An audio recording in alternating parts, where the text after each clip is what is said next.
The Deep History of Seafaring People, written by Sebastien Remy Fougerousse. Introduction. Sailing and other seafaring cultures have played an extremely important role in shaping human history for thousands of years. From the ancient Egyptians and Phoenicians to the Polynesians and Vikings, people have relied on sailboats to explore new lands, transport goods and people, and wage war.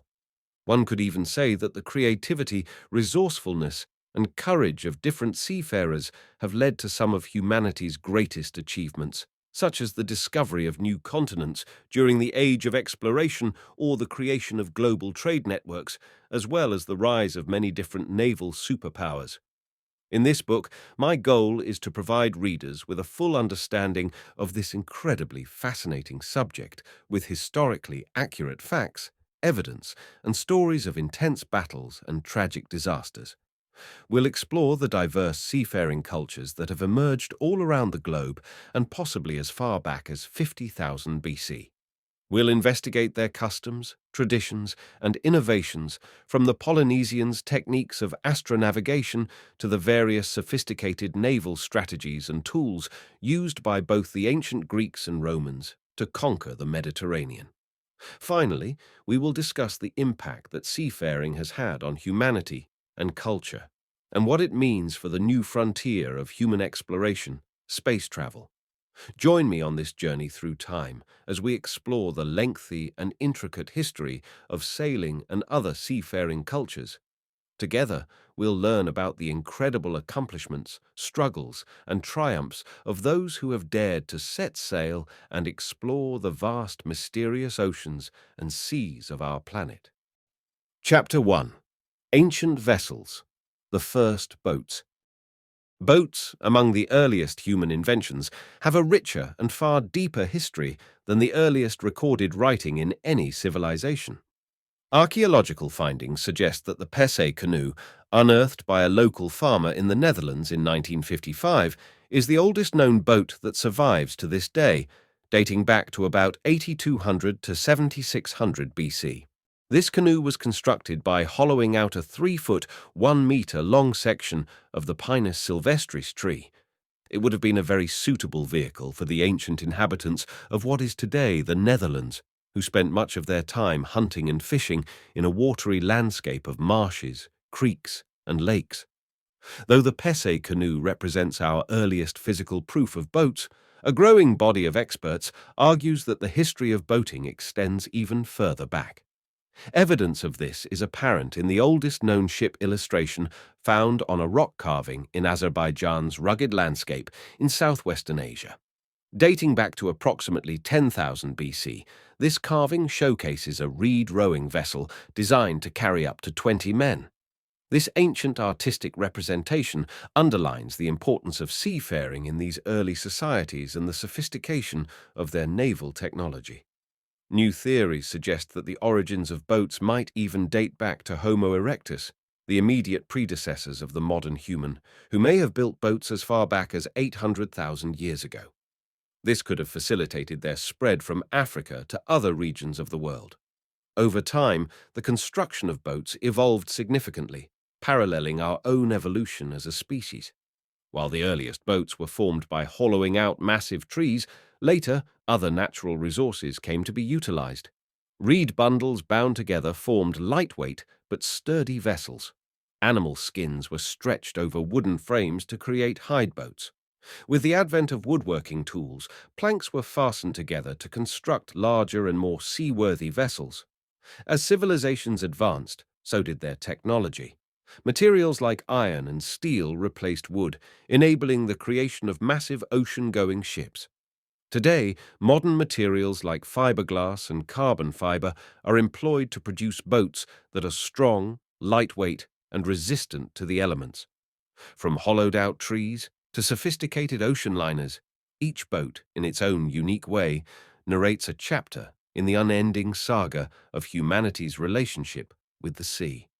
While archaeological and artistic evidence provides us with tangible proof of early seafaring cultures, religious texts offer a unique and equally important perspective. One of the most enduring stories of early boat construction comes from the biblical tale of Noah's Ark. According to the book of Genesis, Noah was commanded by God to build an immense wooden vessel to save himself, his family, and a pair of each animal species from the great flood. This vessel, referred to as an ark, was described as a rectangular, flat-bottomed structure, covered and sealed with pitch. Whether or not the ark existed as described, the story underscores the significance of boat building in early human consciousness and the symbolic importance of seafaring as a means of salvation and survival. Moreover, flood narratives similar to the story of Noah's Ark exist in various cultures and religious traditions worldwide, reinforcing the deep-seated connection between humanity and the sea. In ancient Mesopotamia, the Epic of Gilgamesh also recounts a great flood, but around 1,000 years before the Hebrew Bible even existed. This time caused by Enlil, a supreme deity of the Mesopotamian pantheon, who wanted to annihilate every living thing on earth because humans made too much noise and prevented him from sleeping. Since Enlil decreed the fates, his command could not be altered. The protagonist of this story is a man named Utnapishtim, who avoided cosmic destruction by heeding the warning of Ea, the god of wisdom and water, and by building an ark to survive it.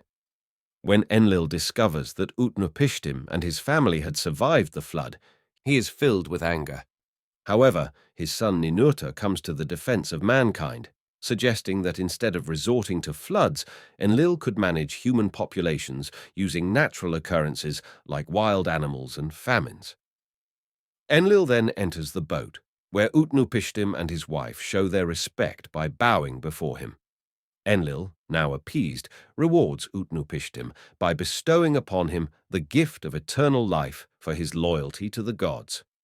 This Sumerian story, dating back to around 2000 to 1500 BC, has striking parallels with the biblical tale of Noah and is likely its predecessor. Additionally, in Hindu mythology, the legend of Manu tells a somewhat similar story. Manu, the progenitor of mankind, is warned of a coming flood and builds a boat to save himself and the earth's creatures. After the flood, he is said to have repopulated the earth, much like Noah. Greco-Roman mythology also echoes this theme in the myth of Deucalion and Pyrrha. Warned by his father, the Titan Prometheus, Deucalion builds a boat and, together with his wife, survives a great flood sent by an angry Zeus. These stories, while separated by vast geographical distances and cultural divides, all tell a similar tale of a great flood and salvation through seafaring. The similarities across these diverse flood narratives have led some scholars to speculate that they may all be rooted in an actual historical event, a cataclysmic deluge that was so devastating it was seared into the collective memory of humanity, to be passed down through generations in the form of mythology and religious tales. Chapter 2. Legends and Lore of the Sea. Throughout history, the vast, unfathomable expanse of the sea has been a source of both dread and inspiration. Every major seafaring culture developed its own set of complex legends and lore, handed down through generations like precious heirlooms. These were not just stories, but embodiments of their beliefs, values, and customs. From the mighty Greek god of water, Poseidon, to the epic stories of the legendary Danish king and Viking warrior, Ragnar Lothbrok. This chapter will explore some of the most intriguing and influential stories from various seafaring cultures, discovering the beliefs, values, and customs that define these societies and shape their history. Poseidon, the Greek god of the sea, was one of the most powerful and well-liked deities in ancient Greece. His influence over the seas and oceans was respected and feared by sailors and fishermen who offered him sacrifices to ensure safe passage and bountiful catches. Stories of Poseidon's wrath and goodwill were told far and wide, serving as cautionary tales and reinforcing the notion that the sea was a force to be respected. One of Poseidon's most famous myths involves the contest between him and Athena for the patronage of the city of Athens. According to the myth, there once came a time in ancient Greece when the first king of Athens, Cecrops, who was half man and half serpent, had to find a patron deity for the city-state of Athens. Poseidon and the goddess Athena both presented themselves before Cecrops, and he required them to offer a gift of real value to Athens. Poseidon struck the earth with his trident, creating a spring, but the water was salty and wasn't very useful to the people. On the other hand, Athena drove her spear into the ground, where an olive tree grew. The Athenians chose Athena's gift because the olive tree provided the people with sustenance, fuel, and wood to build shelter. This decision angered Poseidon, causing him to flood the city. After the flood subsided, the Athenians repaired their city, built a temple to honor Athena, and made offerings to Poseidon to appease him. This tale highlights the belief in the unpredictable and powerful nature of the sea, as well as the importance of appeasing the gods to ensure prosperity and safety. The Romans adopted many elements of Greek mythology, including the god Poseidon, whom they renamed Neptune, and Athena, whom they renamed Minerva. The Romans often incorporated deities and beliefs from other cultures into their own, resulting in a mythology that was a blend of various influences, not only from the Greeks, but also from the Etruscans, the ancient inhabitants of Etruria in Italy. The Pacific Ocean, a vast expanse dotted with islands, is home to the Polynesian people, who first navigated the immense Pacific Ocean in their double-hulled canoes, guided by their ancestors' spirits and a profound understanding of the stars, winds, and ocean currents. Their rich oral tradition, filled with legends and lore, illuminated their understanding of the world and their place and purpose within it. Among the most famous Polynesian legends is that of Maui, a demigod who, according to these traditions, played a crucial role in the creation of the Pacific Islands. As the legend goes, Maui was born prematurely. His mother, thinking he was dead, cast him into the ocean. The gods, witnessing this act, took pity on him and elevated him to the status of a demigod. Maui is reputed to have used his immense strength and a magical fishhook, known as Te Matau a Maui, to pull the islands up from the ocean floor. His other adventures include capturing the sun to extend the days and introducing fire to humanity. The story of Maui underscores the Polynesians' intimate connection with the sea, their awe for the forces that shape their world, and their deep respect for the environment. Traveling north to the colder climes of Scandinavia, we find tales of the legendary Danish king and Viking warrior, Ragnar Lothbrok. He was celebrated for his daring raids and conquests throughout northern Europe. Ragnar's exploits have been immortalized in the Viking sagas, oral narratives passed down through generations. One of Ragnar's most famous adventures tells of his attack on the city of Paris. Using a fleet of longships, Ragnar sailed up the Seine River and laid siege to the city. He and his men arrived in Paris in 845 AD on Easter Sunday, a momentous timing that added to the shock and surprise of the attack. The Frankish king Charles the Bald paid a hefty ransom of 7,000 French livres, 2,570 kilograms, or 83,000 ounces in both gold and silver, to end the siege, cementing Ragnar's reputation as a fearsome and sharp warrior. The Viking sagas, including the tales of Ragnar, exemplify the daring and adventurous spirit of the Vikings, their skill in seamanship, and their impact on the history of northern Europe. As we journey eastward, we meet Sinbad the Sailor, the legendary hero from the Arabian Nights, a collection of Middle Eastern and South Asian stories and folk tales compiled in Arabic during the Islamic Golden Age. He is an icon of maritime adventure and exploration, and the tales of his 7 voyages feature encounters with fantastical creatures, mysterious lands, and supernatural phenomena. These stories, passed down through generations, captured the imagination of audiences and reflected the wealth and cultural diversity of the Arab world. Sinbad's adventures also showcased the incredible knowledge and skill of Arab navigators and sailors who relied on advanced astronomical knowledge, intricate maps, and the astrolabe to guide them and navigate through vast oceans. Sinbad's voyages often began in the busy port city of Basra, in modern-day Iraq, and took him to exotic destinations, emphasizing the extensive trade networks that connected the Islamic world with Africa, Asia, and Europe.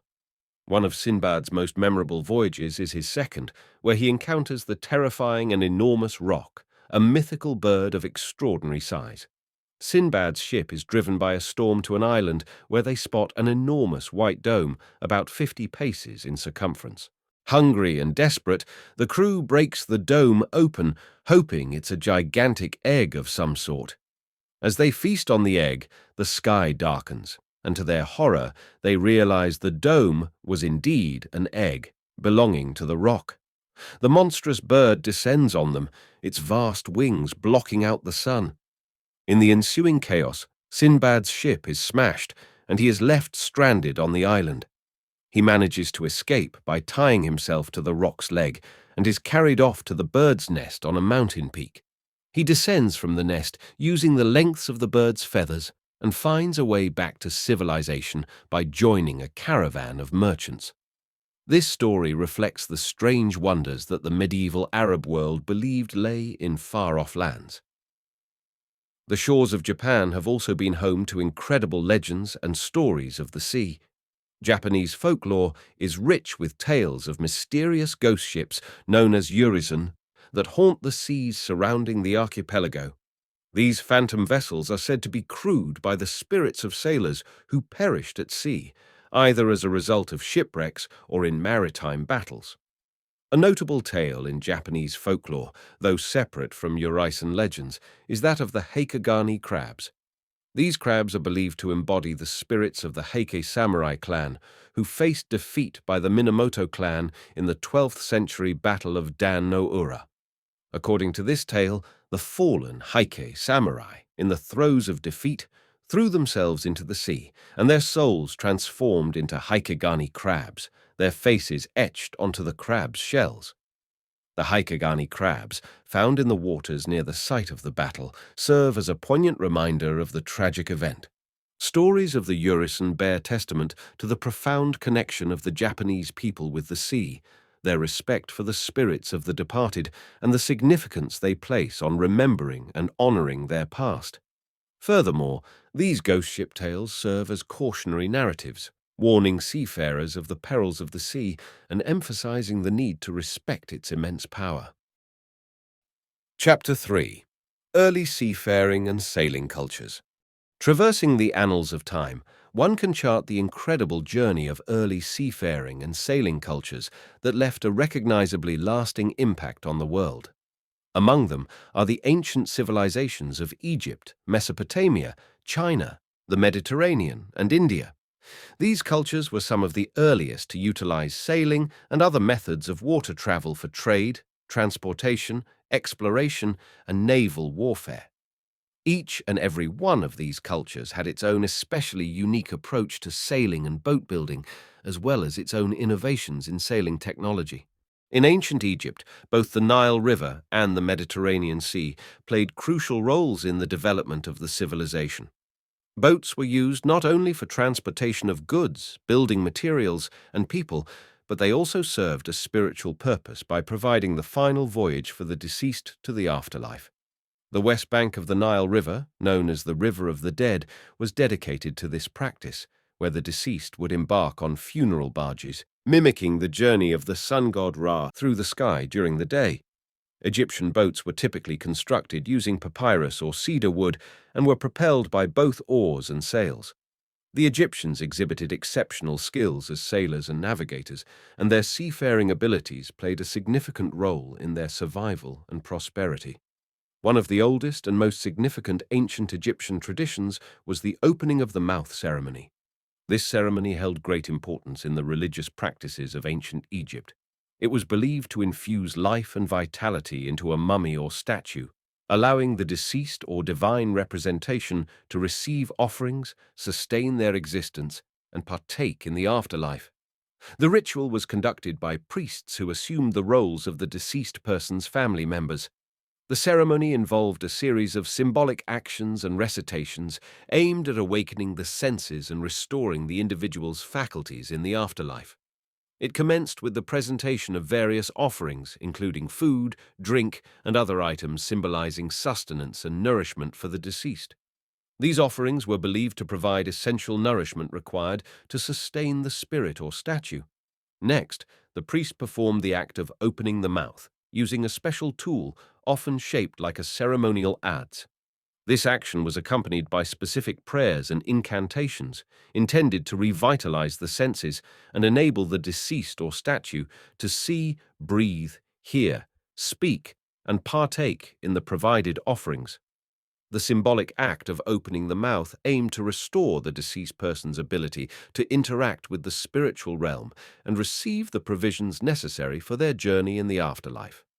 This ancient ceremonial practice, which connected the human with the divine, underscores the immense cultural and religious significance of boats and seafaring in Egyptian society.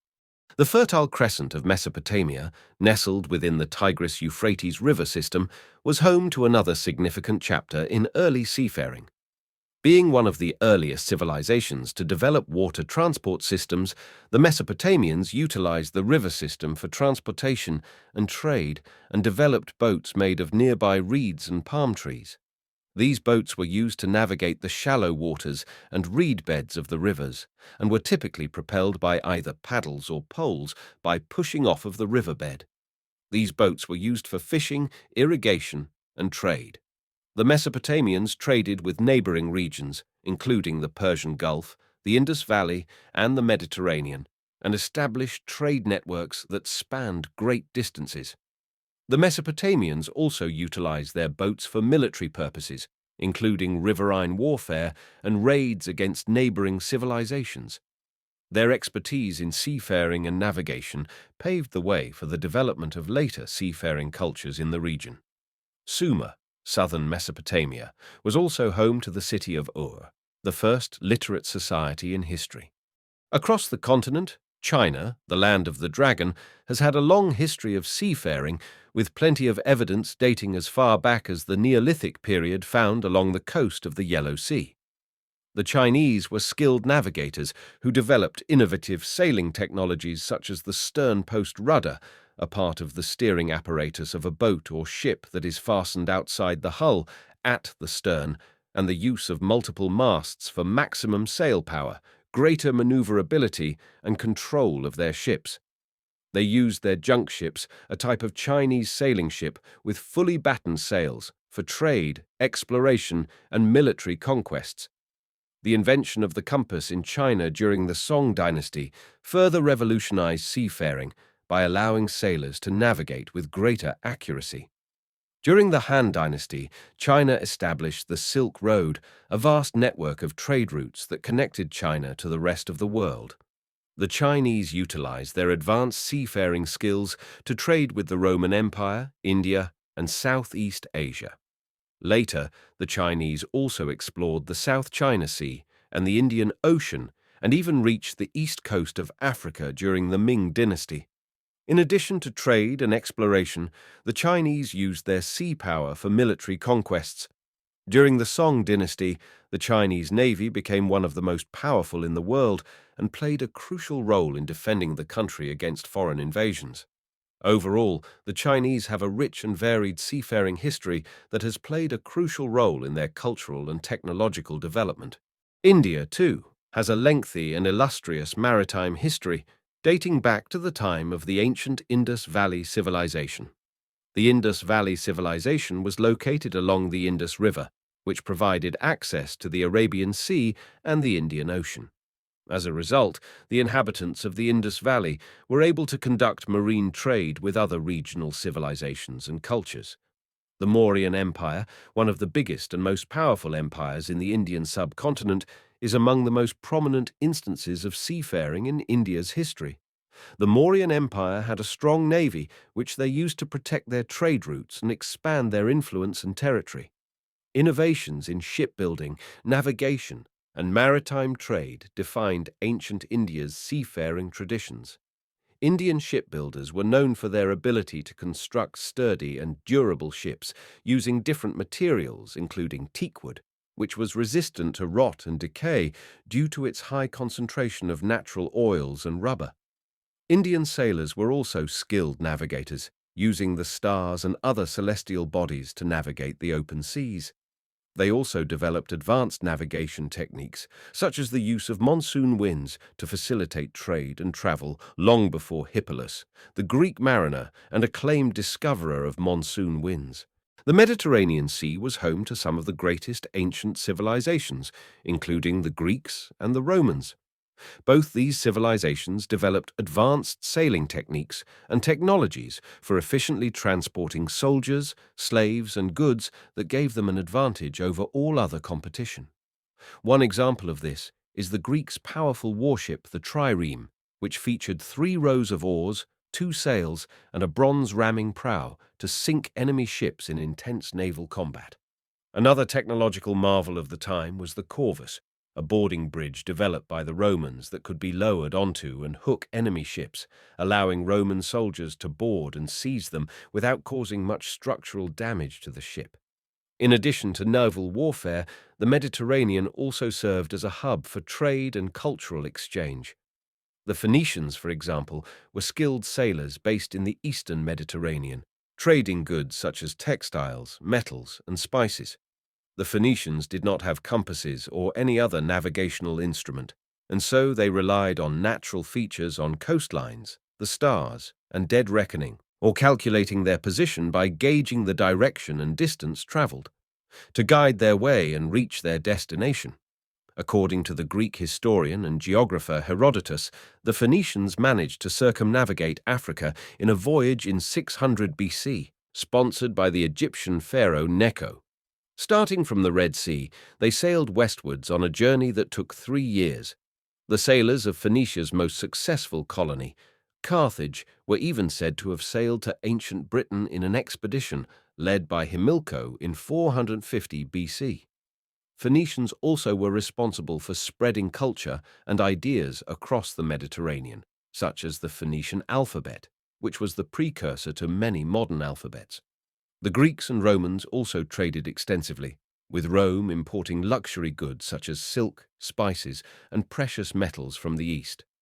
Besides trade, the Mediterranean was also, and arguably more importantly, used for the exchange of ideas and knowledge, leading to the flourishing of art, science, and philosophy in the ancient world. Chapter 4. Seafaring in the Classical Era. In the previous chapter, we briefly covered how sea travel has played a significant role in the development of the classical world, with the Romans and the Greeks creating some of the most advanced and complex sailing technologies and practices of their time. In this chapter, we will take a more in-depth look at both these cultures and how their seafaring led to their success. The Greeks had a strong relationship with the sea, evident in their mythology and culture. The Greeks believed that the sea was unpredictable and dangerous, but if navigated properly, it also held great potential for exploration and commerce. The Greeks were skilled sailors and shipbuilders, and they developed some of the most advanced warships of the ancient world. One of their most famous warships was the trireme, invented by the people of Corinth, one of the largest and most important cities of Greece. The trireme was a fast and maneuverable vessel that had 3 rows of oars and was capable of ramming into and destroying enemy ships. Powered by both sails and between 170 and 180 oarsmen rowing in unison, these ships featured a battering ram at the front of the ship. Other types of Greek warships included the bireme, which had 2 rows of oars, and the quadrireme, which had 4 rows. The trireme played a crucial role in one of the most famous ancient Greek battles, and arguably the largest naval battle in history, the Battle of Salamis. This battle took place in 480 BC during the Persian Wars. The Persian king Xerxes had launched a massive invasion of Greece and had already defeated the Greeks at the Battle of Thermopylae and captured the city of Athens. The Greek navy, led by the Athenian general Themistocles, gathered at the narrow Strait of Salamis to confront the Persian fleet. The Persians had a larger navy, but the Greeks had the advantage of fighting in a narrow channel where their smaller, more agile ships could outmaneuver the larger Persian ships. The Greek fleet consisted of over 370 triremes. The Persians had a mix of ships, including larger galleys and some lighter, faster ships. Despite having 600 to 800 ships, The Persian fleet was at a disadvantage in the narrow waters of the strait. The Greek triremes used their superior speed and maneuverability to ram into the Persian ships, causing significant damage. The Persian fleet was thrown into chaos, and many ships were sunk. The Greeks were able to destroy the Persian navy and secure a decisive victory. The Battle of Salamis was a turning point in the Persian wars and a significant victory for the Greeks. It demonstrated the importance of naval power and the effectiveness of the trireme in naval warfare. The battle also helped to secure the independence of ancient Greece and preserve Greek culture and civilization. Seafaring was a crucial part of the Greek economy, and the Greeks established trade routes throughout the Mediterranean and Black Seas. They traded with their own local goods, like olive oil and wine, as well as handcrafted goods like pottery and weapons. Although it was looked at as a disgrace, it was pretty common for some ancient Greeks to engage in piracy and the raiding of ships, as mentioned in Homer's Odyssey in 800 BC. The Greeks also established many colonies throughout the Mediterranean, which allowed them to control key trade routes and expand both their economic and political power. They were among the first seafaring cultures to engage in colonization and establish settlements in new territories like Sicily, southern Italy, and the Black Sea region. The ancient Romans were famous for their military conquests and their expansive empire, which extended from the Atlantic coast of Portugal to the deserts in the Middle East. However, such an empire would not have been possible without their adept seafaring capabilities. The Roman navy was one of the most formidable naval forces in the ancient world and played a critical role in protecting Roman interests and expanding the empire. While the Roman navy was first established during the Roman Republic, it was Emperor Caesar Augustus who, during his reign, transformed it into a standing navy. The Roman navy consisted of three types of ships: the trireme, inspired by the Greeks, the quadrireme, and the quinquireme. The trireme, designed for speed and maneuverability, was typically used for scouting and swiftly pursuing enemy ships. On the other hand, the quinquireme, although larger and slower, could accommodate up to 420 men and carry up to 50 catapults, which made it suitable for larger battles. During the Republic era, the quinquireme was the standard ship, but following the Battle of Actium, marking the beginning of the empire, the trireme became the primary vessel. These ships were long and narrow, usually constructed with a length-to-width ratio of 7:1. The Battle of Actium, which took place on September 2nd, 31 BC, was a conflict between the forces of Octavian, later known as Emperor Augustus, and the combined forces of Mark Antony and Cleopatra of Egypt. This battle was the climax of a long-standing rivalry between Octavian and Mark Antony, a Roman general under Julius Caesar and later Triumvir, who ruled Rome's eastern provinces from 43 to 30 BC and had formed a political and personal alliance with Cleopatra. The two sides engaged in battle in the waters off the coast of Greece, near the promontory of Actium. The Roman navy, commanded by Agrippa, consisted of over 200 ships, including triremes and quinquiremes. Conversely, the Egyptian navy comprised a mix of war galleys and transport ships and was aided by numerous skilled archers and experienced sailors. The battle started with a clash between the fleets, with both sides using their ships to ram their opponents. The superior tactics and discipline of the Roman navy quickly gave them an advantage. They managed to sink a considerable number of Egyptian ships and force the remainder to flee. Mark Antony and Cleopatra escaped the battle and fled to Egypt. Eventually, Mark Antony committed suicide under the false impression that Cleopatra was dead. After his burial, Cleopatra, who was 39 years old at the time, took her own life, though the exact circumstances remain uncertain. Octavian emerged as the undisputed leader of Rome and was later bestowed the title of Emperor Augustus. The Roman navy played a crucial role in many of the Roman Empire's military campaigns, some other examples being the Punic Wars against Carthage and the eventual conquest of Egypt. During the Punic Wars, the Roman navy faced off against the powerful Carthaginian navy and ultimately emerged victorious, thanks in part to their use of the corvus, as mentioned earlier, a boarding bridge that allowed Roman soldiers to board enemy ships and engage in hand-to-hand combat.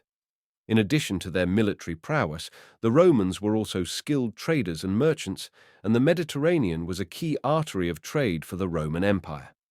Roman ships transported goods such as grain, wine, and olive oil across the sea, connecting the various regions of the empire which fueled the economy. The Roman Empire's control of the Mediterranean also allowed them to regulate trade and collect taxes on goods passing through its waters. The Romans made several significant innovations in navigation and sailing technology. During their empire, they developed a system of buoys and lighthouses to guide ships safely into port, and they also invented the stockless anchor. Unlike previous anchors, which had a heavy wooden stock that extended horizontally and held the flukes, the pointed arms that gripped the sea bottom, the stockless anchor had no stock, and the flukes were attached directly to the shank, the vertical bar that connects the anchor to the chain or rope. This design made it easier to lower and raise the anchor.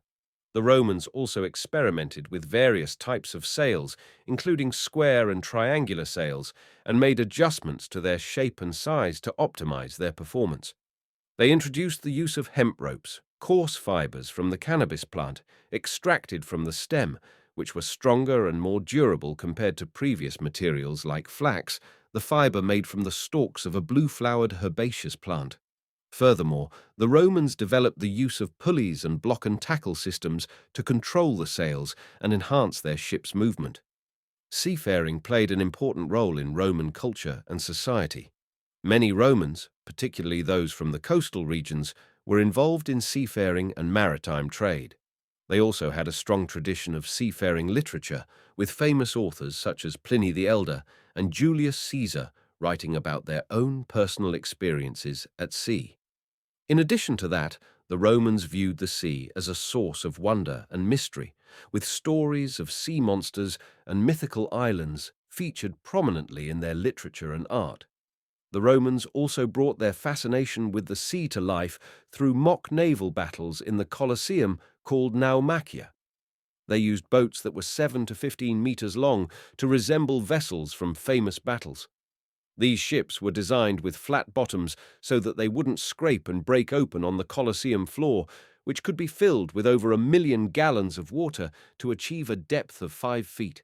Through their seafaring endeavors, literary works, and even the grandeur of their mock naval battles, the Romans frequently demonstrated how the sea was woven into their everyday lives. Chapter 5. Raiders of the Northern Seas. The Vikings were tough seafaring people from Scandinavia. They were raiders, pirates, traders, explorers, and colonizers from the late 8th to mid-11th century who made a significant impact on maritime history. They were known for their expert shipbuilding skills, navigational expertise, and fearless explorations and conquests as they traveled extensively across the North Atlantic, the Baltic Sea, and the Mediterranean. Viking ships, marvels of craftsmanship, were designed to be fast, maneuverable, and able to withstand the cold, harsh conditions of the northern seas. Made of wood, Viking ships had a shallow draft, enabling them to sail up rivers, navigate shallow waters, and enter harbors with ease. Equipped with a single mast, oars, and a square sail made of wool with leather strips crisscrossing them to maintain shape when wet, they possessed the ability to sail close to the wind. The Vikings were highly skilled in constructing longships, which served both as vessels for warfare and transportation for their long journeys. These longships could reach up to 24 meters, 80 feet, in length and accommodate as many as 60 people. One of the most famous Viking battles where longships were employed was the Battle of Svolder in the year 1000. According to the saga of King Olaf I Tryggvason, the Battle of Svolder involved his fleet, which consisted of 60 warships, plus an additional 11 warships contributed by the Jomsvikings. They faced off against the combined fleets of the Danish king Svein Forkbeard and the Swedish king Olof Skotkonung. The battle took place in the western Baltic Sea, and despite being outnumbered, Olaf Tryggvason led his fleet with courage and tactical skill. However, his fleet was ultimately defeated, and Olaf Tryggvason himself was killed in the fighting. The battle marked a significant victory for the Danes and Swedes, allowing them to assert their dominance and expand their influence in the region. The Battle of Svolder is mentioned in various historical sources. The oldest written account is by Adam of Bremen, circa 1080 AD, who wrote from the perspective of King Svein II of Denmark, his primary source. Saxo Grammaticus, a later Danish historian, utilized and elaborated on Adam of Bremen's narrative in his work Gesta Danorum, circa 1200 AD. The Vikings were skilled navigators who employed various techniques to traverse the open sea. They utilized tools such as a sundial to determine the time of day and a sun compass to ascertain the direction of travel. Landmarks like mountains and fjords, which are long, deep, narrow bodies of water that extend inland, aided their navigation along the coastlines. Furthermore, they developed a method known as wayfinding, which involved observing natural phenomena such as the color of the sea or the behavior of birds to approximate their general location. The Vikings have left a lasting and significant impact on the world through their achievements both on land and at sea. They established settlements and trading posts throughout Europe and the Middle East, and they even created a settlement in North America called Vinland. After discovering the new territory, the explorer Leif Erikson, son of Eric the Red, founded a settlement in what is now the Canadian province of Newfoundland. Scientists claim that a new dating technique analyzing tree rings has provided evidence that this took place more than 1,000 years ago, sometime around 1000 AD, centuries before Christopher Columbus arrived in the Americas. Interestingly, Vikings also played a major role in the spread of Christianity, as many converted from Norse paganism to Christianity and helped to establish Christian communities in Scandinavia. Leif Erikson's father, Eric the Red, was an explorer himself.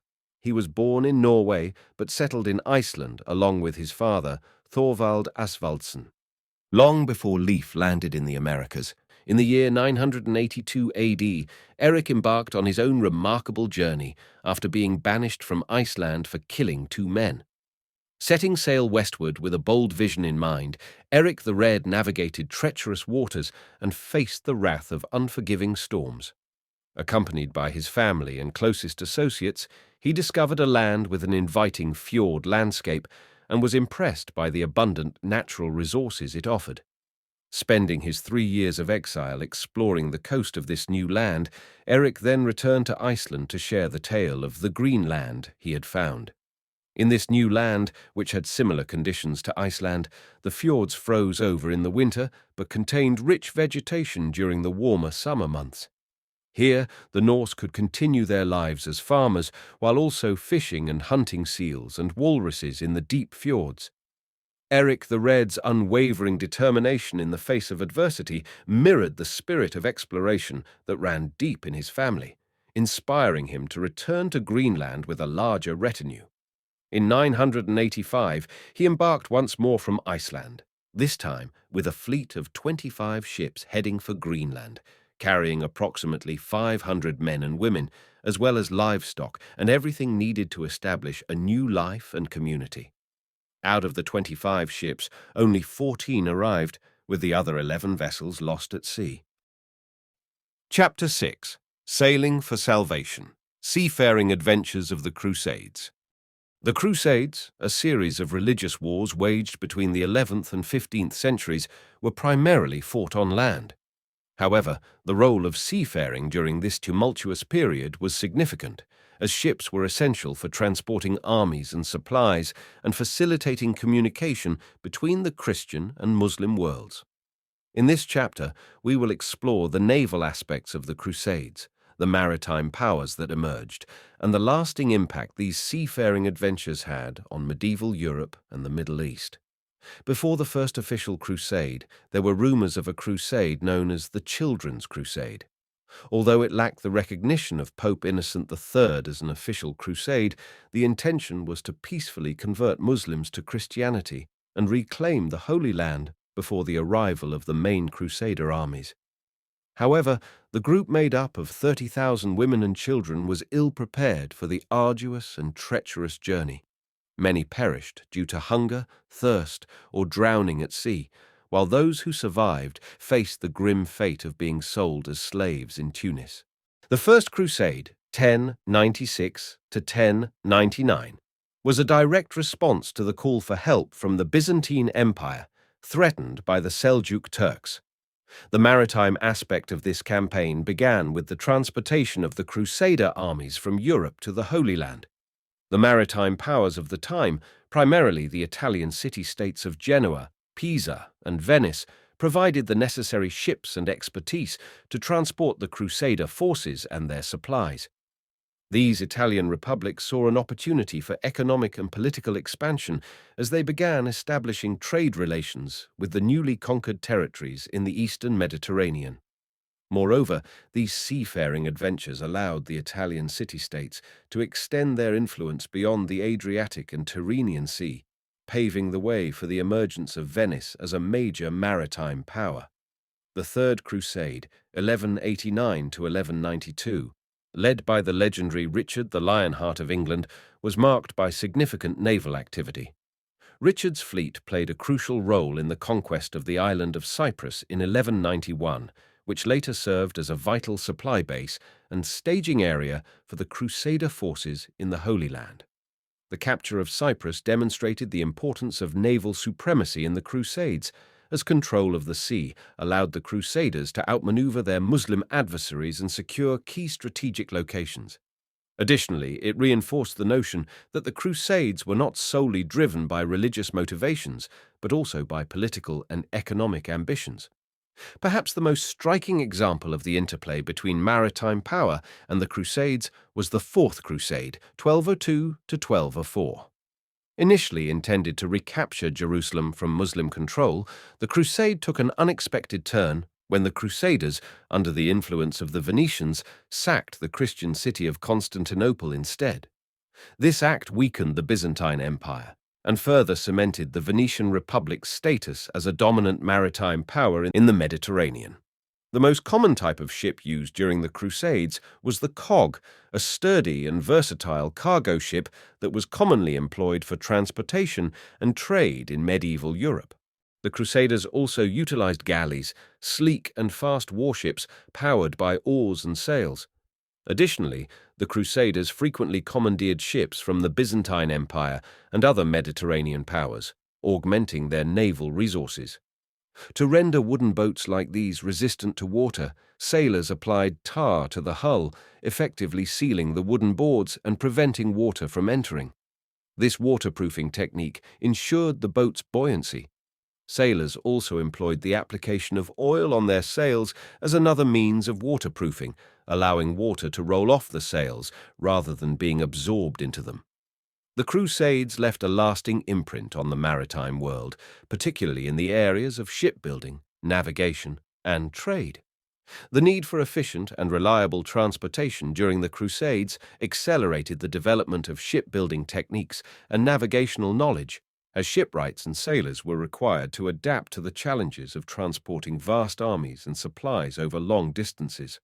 Moreover, the Crusades opened up new trade routes and markets between Europe and the Eastern Mediterranean, fostering economic growth and development in the Italian city-states and other maritime powers.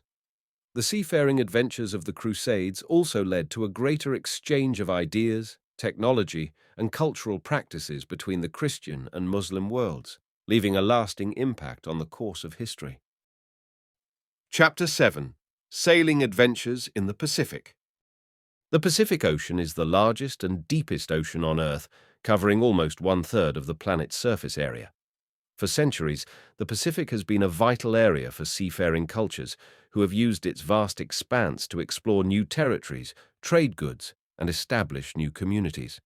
In this chapter, we will explore the interesting history of seafaring in the Pacific, focusing on the Polynesian navigation techniques and voyages, the seafaring cultures of Indonesia, and the maritime traditions of Japan.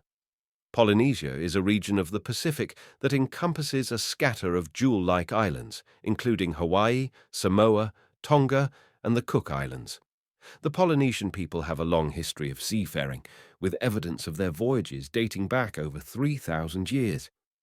The Polynesians used a sophisticated system of navigation that relied on their knowledge of the stars, winds, and ocean currents. This system allowed them to navigate vast distances with remarkable accuracy.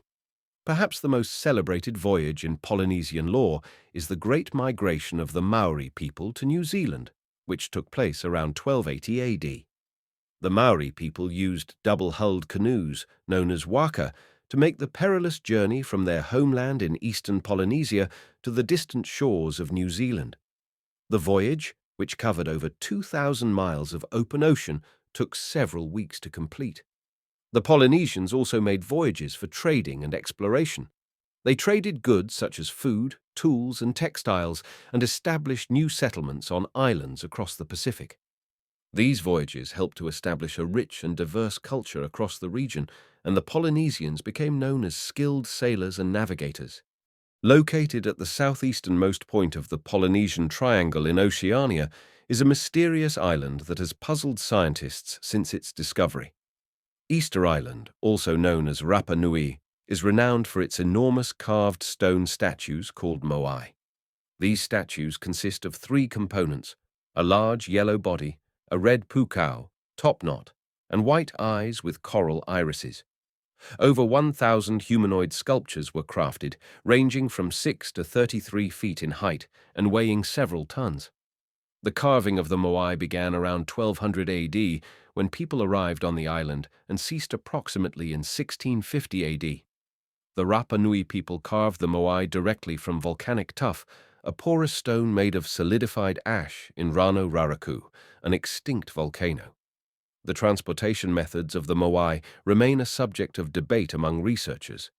One perspective suggests that the statues were moved using wooden sledges and log rollers, while others propose they were transported in an upright position on sledges. However, the true method of transportation remains unknown. According to the island's legends, the massive megaliths were believed to be moved using mana, or divine power. Those possessing mana supposedly commanded the moai to walk to their designated places. Beyond Polynesia, on the western edge of the Pacific, lies Indonesia, a vast archipelago spanning over 17,000 islands, making it one of the largest maritime countries in the world. The seafaring cultures of Indonesia boast a long, rich history, with evidence of their maritime activities dating back over 2,500 years. The Indonesian people, skilled sailors and traders, were famous for their fast and maneuverable ships. A notable figure in Indonesian maritime history is Nuku Muhammad Amir, also known as Sultan Nuku. He was a prince from the Sultanate of Tidore, which was a city, an island, and an archipelago located in the Maluku Islands of eastern Indonesia during the 18th century. Amid political strife and European colonial advances, Sultan Nuku launched a remarkable naval campaign across the vast Indonesian archipelago, uniting several ethnic groups of eastern Indonesia. He aimed to reclaim his rightful throne, leading to a series of battles and diplomatic engagements that spanned years. Following Nuku's demise, his movement was defeated, and Maluku fell back under European rule. Today, he is celebrated as a national hero and a symbol of resistance against colonial forces. Beyond such remarkable maritime campaigns and explorations, seafaring also played a significant role in Indonesian cultural practices. Traditional wooden sailing ships, known as fanisi, continue to be used for fishing and transport today, forming an integral part of Indonesian culture. As we travel further north, we arrive in Japan, a country with a long and rich maritime history, with evidence of seafaring dating back over 2,000 years. The Japanese people were skilled sailors and fishermen, and their ships were renowned for their strength and durability. One of the most famous seafaring traditions in Japan is the art of boat building. Japanese boat builders were known for their skill and attention to detail, and their boats were considered works of art. The traditional Japanese fishing boats, known as the kobune, were designed for strength and stability in rough seas. Another important seafaring tradition in Japan is the art of navigation. The Japanese developed sophisticated navigation techniques, including the use of the stars and the compass. These techniques allowed Japanese sailors to navigate the vast distances of the Pacific with remarkable accuracy. Chapter 8. Pre-Columbian Seafaring in the Americas. The Americas are a vast and diverse region, stretching from the Arctic Circle to the southern tip of South America. In this chapter, we will explore the history of seafaring in the Americas, focusing on pre-Columbian seafaring, the seafaring cultures of the Inca and Maya, and indigenous watercraft in North America. Evidence of seafaring in the Americas dates back several thousand years, with pre-Columbian rafts having plied the Pacific coast of South America for trade from around 100 BC and possibly even earlier. Spanish accounts from the 16th century offer descriptions of the rafts used by Native Americans along the seacoasts of Peru and Ecuador, sparking speculation about the navigational skill of these indigenous peoples, the seaworthiness of their rafts, and the possibility that they embarked on extended ocean-going voyages. However, no prehistoric rafts have survived to the present day, rendering both the specific characteristics of their construction and the extent of their voyages a matter of conjecture. Made from reeds, these early boats served crucial roles in fishing and transport along coastal waterways. As civilizations in the Americas evolved, seafaring emerged as a significant component of their culture and economy. A prime example is the Olmec civilization, often dubbed the parent civilization to the Maya and Aztecs, which prospered in Mexico between 1200 and 500 BC. Archaeological evidence implies that they utilized an intricate water transportation system to harness natural resources and facilitate trade along the extensive river networks of the Gulf Coast. This system hinged on a combination of sleds and raft configurations, usually assembled from logs collected from nearby trees. The Incan and Mayan civilizations, which flourished in South and Central America respectively, were also known for using the water to their advantage. The Incan people built a vast network of roads and waterways, which allowed them to transport goods and people across their empire. They also developed sophisticated navigational tools, including the quipu, a system of knotted strings used for record-keeping and navigation. The Mayan civilization, which flourished in present-day Mexico, Belize, and Guatemala, built extensive trade networks along the coast, and their boats were used for fishing, transport, and trade. The Mayan people also developed sophisticated navigational tools, including the use of the stars and the observation of ocean currents and wind patterns. New research suggests that the indigenous peoples of North America also had a history of water travel, with evidence of boats and other watercraft dating back over 3,000 years. The native peoples of the Pacific Northwest, for example, built canoes and boats from cedar trees. In the eastern part of North America, the native peoples also relied on watercraft for transportation. The Iroquois, for example, built dugout canoes from large trees, which were used along the rivers and lakes of the eastern woodlands. The seafaring cultures of the Americas have an extensive history, dating back thousands of years. From the early watercraft of ancient Ecuador and Peru to the sophisticated navigational tools of the Inca and Maya, seafaring has played a vital role in the development of the Americas.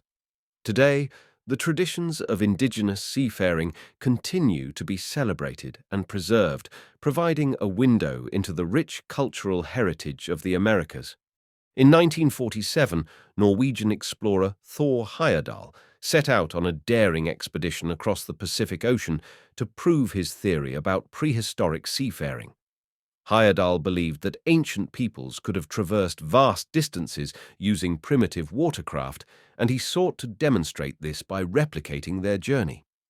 Heyerdahl and his crew constructed a balsa wood raft named Kon-Tiki, inspired by the ancient civilizations of South America. Their plan was to sail from Peru to Polynesia, a distance of over 4,300 miles, 6,900 kilometers, relying solely on traditional materials and navigation techniques. The goal was to reach the remote Tuamotu Islands and prove that pre-Columbian South Americans could have made similar voyages. Setting sail on April 28, 1947, the Kon-Tiki encountered numerous challenges during her 101-day journey. The crew faced treacherous storms, shark attacks, and the constant threat of the raft breaking apart. Despite these hardships, they managed to survive and make landfall on the Raroia Atoll in the Tuamotu Islands, successfully completing the trans-oceanic crossing. The Kon-Tiki expedition captured the world's imagination and showcased the spirit of exploration and the quest for new discoveries. Heyerdahl's daring voyage highlighted the historical connections between distant cultures and challenged prevailing notions about ancient seafaring capabilities. The journey also emphasized the enduring allure of the ocean as a gateway to the unknown and a symbol of freedom and adventure. Heyerdahl's expedition inspired a sense of wonder and renewed interest in the history of seafaring. His book, The Kon-Tiki Expedition, by Raft Across the South Seas, became an international bestseller, with over 50 million copies sold. The story of the Kon-Tiki continues to captivate audiences and serves as a reminder of humanity's enduring curiosity and relentless pursuit of knowledge, connecting ancient seafaring traditions with the timeless desire for exploration and the search for new frontiers. Chapter 9. Charting the Unknown. As humanity's understanding of the world expanded, so too did their ambition to traverse its every corner. Cartography and maps have played a crucial role in guiding explorers and navigators in their quest to uncover new lands and understand the world around them. Maps allowed societies to make sense of their surroundings, plan journeys, and connect with other cultures. They served as invaluable tools for expanding trade networks and allowed for the exchange of knowledge and ideas across vast distances. The art and science of cartography have evolved over time, from simple sketches drawn on clay tablets and papyrus scrolls to sophisticated digital maps created using advanced technology.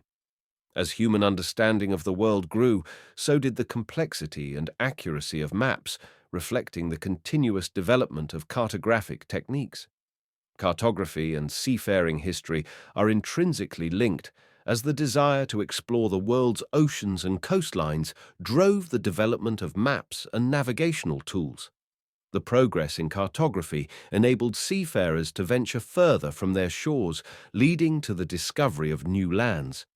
The origins of cartography can be traced back to ancient Babylon and Egypt, where the first known maps were created. Babylonian maps were typically drawn on clay tablets and depicted the world as a circular disk surrounded by water. In contrast, Egyptian maps were often painted on papyrus and focused on the Nile River and its surrounding areas, as the Nile was the lifeblood of Egyptian civilization. Going farther forward in time, we can see that the Greeks and Romans made significant advancements in cartography.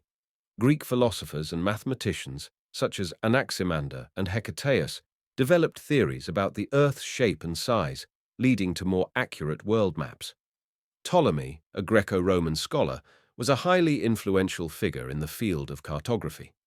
His work, the Geographia, written in 150 AD, was where he described and compiled all knowledge about the world's geography in the Roman Empire of the 2nd century. Ptolemy did this by gathering information from travelers' reports and even listed all of the places and landmarks in alphabetical order with the latitude and longitude of each. It was a groundbreaking atlas that combined existing geographic knowledge with mathematical calculations, setting a new standard for map-making. Roman cartographers like Pomponius Mela and Strabo also made significant contributions to the field, creating detailed maps of the Roman Empire and its extensive road network. Around the same time, during the Han Dynasty in China, cartography flourished, with skilled mapmakers creating detailed maps of the empire and its provinces. The Chinese also pioneered the use of grid systems for accurate mapmaking. Islamic cartographers such as Al-Idrisi and Ibn Battuta made significant contributions to the field, incorporating knowledge from various cultures into their maps and developing sophisticated navigational tools. During the Middle Ages, European cartographers took a different approach to mapmaking. Rather than aiming for geographical precision, they sought to depict the world in a way that reflected their religious and philosophical beliefs. The Hereford Mappa Mundi, created around 1300 AD, is a prime example of this approach. This map, housed in Hereford Cathedral in England, is the largest surviving medieval map in the world. The Hereford Mappa Mundi doesn't prioritize geographical accuracy, but instead presents a worldview deeply rooted in Christian theology. The map depicts the Earth as a flat disk with Jerusalem at the center, reflecting the city's significance in Christian faith. The East, associated with paradise and the Garden of Eden, is placed at the top. The map is richly illustrated with over 1,000 drawings of towns, rivers, and mountains, as well as exotic animals, biblical events, and classical myths. One interesting story depicted on the Mappa Mundi is that of the cynocephali, or the dog-headed men. They were believed to inhabit far-off lands and were drawn in the outskirts of the known world. Cynocephali were often associated with the wild and unknown aspects of the world, reflecting the medieval Europeans' fascination with and fear of the unknown. Another illustration shows Alexander the Great enclosing Gog and Magog, peoples mentioned in the Bible, within the Caspian Mountains. According to the legend, they were to be released during the end of the world, another nod to the religious beliefs influencing the map's creation. Despite its inaccuracies by modern standards, the Mappa Mundi was a marvel of its time and offers a window into how medieval Europeans saw their world. It also underscores that maps are not just about geography, they can tell us about the cultures and belief systems of those who made them. The Age of Exploration saw the rise of ambitious European explorers who sought new lands and trade routes. Cartography played a pivotal role in these voyages, as accurate maps and navigational tools were essential for successful navigation. Explorers like Columbus, Magellan, and Vasco da Gama relied heavily on maps and the knowledge of skilled cartographers to guide them across uncharted waters. During this period, the Portolan charts emerged as a vital tool for mariners. These charts, characterized by their intricate system of compass roses, a graduated circle printed on a map or chart from which bearings can be taken, and rhumb lines, arcs crossing all meridians of longitude at the same angle, that is, a path with constant bearing as measured relative to true north, allowed navigators to plot accurate courses and avoid the dangers of the open sea. Portolan charts paved the way for the advancement of nautical maps and the development of more sophisticated navigational tools. The Age of Exploration led to a rapid expansion of geographical knowledge as explorers returned with new information about previously unknown lands. This influx of information led to the creation of more accurate and detailed world maps. Cartographers, such as Gerardus Mercator and Abraham Ortelius, produced groundbreaking maps that revolutionized the way people understood the world and its geography. Chapter 10. The Age of Exploration. Sailing Beyond the Horizon. The Age of Exploration, which took place between the 15th and 17th centuries, marked a pivotal period in history that saw European explorers embark on daring journeys to discover new territories, forge colonies, and expand their trade networks. In this chapter, we will explore the seafaring traditions of the European explorers during this time, focusing on the Spanish and Portuguese, the innovations in shipbuilding and navigation that made long-distance travel possible, and the impact of seafaring on the colonization and globalization of the world. During the Age of Exploration, the Spanish and Portuguese were at the forefront of seafaring activity. Both nations built large fleets of ships, utilizing them for trade, exploration, and conquest. The powerful Spanish Armada was a prime example of a fleet designed to protect and expand Spanish interests in the New World. Notable Spanish explorers, such as Christopher Columbus and Hernán Cortés, ventured into the unknown, driven by a desire for wealth, fame, and the propagation of Christianity. Columbus, for instance, stumbled upon the Americas in 1492, while Cortés and his men conquered the Aztec Empire in modern-day Mexico. Columbus departed from Spain on August 3, 1492, with 3 ships, the Niña, the Pinta, and the Santa Maria. The ships weren't very large, with the largest ship, the Santa Maria, being only 58 feet long, 17.7 meters. Columbus was accompanied by 88 sailors across the three ships. Unlike the Santa Maria, which had at least tiny cabins where sailors could sleep in, between their 8-hour shifts, the Nina and Pinta had a single small deck at the rear of the ship with only one cramped cabin reserved for the captain. Columbus stocked a full year's worth of food for the journey, not knowing how long it would be before they could return to Spain. For food to last at sea, it needed to be dry. Staples included dried and salted anchovies and cod, pickled or salted beef and pork, dried grains like chickpeas, lentils, and beans, and, of course, biscuits. Wine, beer, and fresh water were stored aboard the ships in wooden barrels. However, since water stagnates very quickly, the only viable option was to consume wine and beer. Wine was the preferred drink on Columbus's ships, and this choice was not solely due to the water becoming stagnant. The alcohol also helped eliminate many disease-causing pathogens. The journey ended up taking a grueling 2 months and 9 days when Columbus and his men landed on an island in the Bahamas he named San Salvador. One interesting battle involving the Spanish in South America was the Battle of Punta Quemada, which took place in January 1525. The battle was led by Francisco Pizarro and was a brief encounter between a group of Spanish conquistadors and the natives of Colombia, believed to be a northern tributary tribe to the Andean kingdom of Quito, which was subordinate to and the northern capital of the Inca Empire. This battle marked the end of Francisco Pizarro's first tentative expedition along the Pacific coast, but it also represented a crucial step in Spain's discovery and conquest of Peru. In the weeks leading up to their arrival at Punta Quemada, Pizarro and his company had journeyed southward along the Colombian coast, both by sea and by land, facing inhospitable terrain and the threats of tropical tempests. The crew was afflicted by famine and exhaustion, with several succumbing to the harsh conditions. However, Pizarro's leadership and the resilience of the Castilians kept the group from falling into despair and mutiny.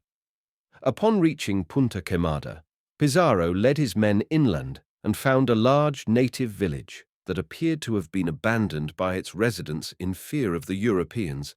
They occupied the village, and considering the defensible position and the deteriorating condition of their ship, Pizarro decided to send a group of men under Lieutenant Montenegro back to Panama for supplies and repairs. The remaining troops fortified the village and awaited the arrival of Diego de Almagro's expeditionary force. However, contrary to the Spaniards' assessment, the Quitians were warriors who had evacuated their settlement only to ensure the safety of their women and children. Armed with bows, slings, and spears, they had been closely monitoring the invaders and had gathered in the jungle in preparation for an attack. Montenegro's group fell into a Quitian ambush in the Andean foothills, where they were struck by a volley of arrows and stones. Montenegro rallied his men and returned a volley of crossbow bolts, driving the Quitians back.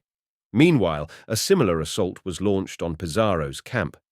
Pizarro, known for his bold and fiery temperament, led his men in a charge that drove the natives back, but the Quitians counterattacked, and the Spanish troops faltered. Seeing Pizarro's predicament, Montenegro and his men returned to the camp, striking the Quitians from behind and breaking their resolve. The natives fled into the jungle, leaving Pizarro wounded in 7 places. The Spaniards realized the village was far less defensible than they had thought, and fearing more hostile encounters and unable to continue south by sea, Pizarro decided to end his expedition at Punta Quemada. This battle highlighted the ongoing struggles for control and resources in the New World and set the stage for future conflicts between European powers and native peoples. The Portuguese were also adept seafarers. They constructed ships designed for exploration and trade, such as the caravel. The caravel was a smaller, more agile vessel capable of navigating both rough seas and shallow waters with ease. Their ability to sail against the wind made them ideal for voyages along the uncharted coasts of Africa and the Atlantic. Portuguese explorers such as Vasco da Gama and Ferdinand Magellan set out to find new trade routes and territories.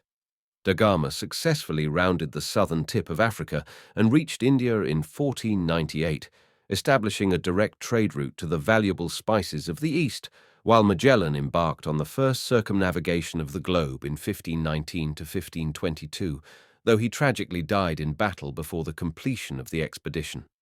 The age of exploration witnessed significant advancements in shipbuilding and navigation that facilitated long-distance travel. The introduction of the caravel, as previously mentioned, empowered explorers to traverse shallow waters and discover new territories.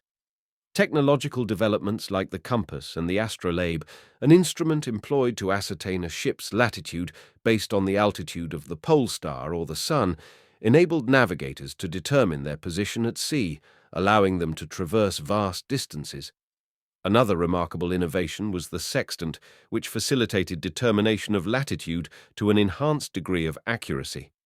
This innovation made navigating across the expansive ocean more precise than ever before, improving the safety and efficiency of long-distance travel. The age of exploration was a period of significant seafaring activity, as European explorers set out to discover new territories, establish colonies, and expand their trade networks. The seafaring traditions of the Spanish and Portuguese, and the innovations in shipbuilding and navigation that they introduced, made long-distance travel possible and had a significant impact on the colonization and globalization of the world. Today, the legacy of the seafaring traditions of the age of exploration can still be seen in the global economy and the exchange of goods and ideas between nations. Chapter 11. Harvesting the Sea, Fishing and Whaling. Fishing and whaling have been integral to the development of seafaring societies throughout history. The pursuit of the resources these marine animals provide has shaped cultures, driven technological advancements, and fueled economic growth. The impact of fishing and whaling on the environment has also been significant, leading to both prosperity and challenges in resource management. This chapter will explore the history of fishing and whaling, examining their development, innovations, and lasting legacy. From the earliest days of human civilization, fishing has played a crucial role in sustaining coastal communities. Early fishing techniques involved the use of basic tools, such as hooks, lines, and nets, made from plant fibers. The origins of fishing can be traced back to prehistoric times, when early humans used primitive tools to catch fish. One of the earliest known examples of fishing was gleaned from the discovery of the world's oldest fish hooks, which were found by archaeologists in a cave on the Japanese island of Okinawa. The pair, dating from about 23,000 years ago, were carved from sea snail shells and were uncovered amongst other ancient relics. Archaeological evidence also suggests that early humans engaged in primitive forms of whaling, hunting whales for their meat, oil, and bones, which held cultural significance. Norwegians were among the first to hunt whales, starting as early as 4,000 years ago. The Japanese and the Inuit peoples might have been doing so even earlier. Throughout history, fishing practices have evolved to become more efficient and specialized. In the classical era, fishing grew in importance, with communities around the Mediterranean and other coastal regions engaging in commercial fishing. Ancient bones found around the Strait of Gibraltar suggest that the Romans may have also had a thriving whaling industry. The medieval period saw the rise of large-scale fishing ventures, as well as the development of specialized fishing vessels and gear, such as the longline that uses hundreds or even thousands of baited hooks hanging from a single line, and the trawl net, a net towed behind a boat to catch fish and other sea creatures. The 18th and 19th centuries marked the golden age of whaling, with the industry becoming a global economic force. Nearly every part of the whale was used. Meat, skin, blubber, and organs were eaten as an important source of protein, fats, vitamins, and minerals. Baleen, the plates that make up the filter feeding system in whales' upper jaws, was woven into baskets and used as fishing line. In warmer climates, baleen was also used as a roofing material. Whalebone was used primarily for tool-making, but it was also used in the manufacture of various products such as corsets, umbrella ribs, and ceremonial items such as masks. Lastly, whale oil was used for lighting and industrial lubrication. Technological advancements, including the development of the harpoon gun and the mechanized processing of whale carcasses, led to increased efficiency in the industry while also having a devastating impact on whale populations. The history of fishing and whaling is replete with stories that reveal the human struggle, ingenuity, and the profound relationship we have with the sea. One of the most gripping tales comes from the 19th century, during the golden age of whaling, and originates from the town of Nantucket, Massachusetts. Nantucket, during this period, was the epicenter of the whaling industry, with a fleet that hunted in every ocean. The town's prosperity was deeply tied to the industry, influencing their ship designs and developing innovative onboard processing techniques that maximized the use of whale resources. However, it was the tragedy of the ship named the Essex that would forever etch Nantucket into the annals of whaling history. The Essex embarked on her fateful journey in 1819. She was in the remote Pacific Ocean, far from any land, when disaster struck in 1820.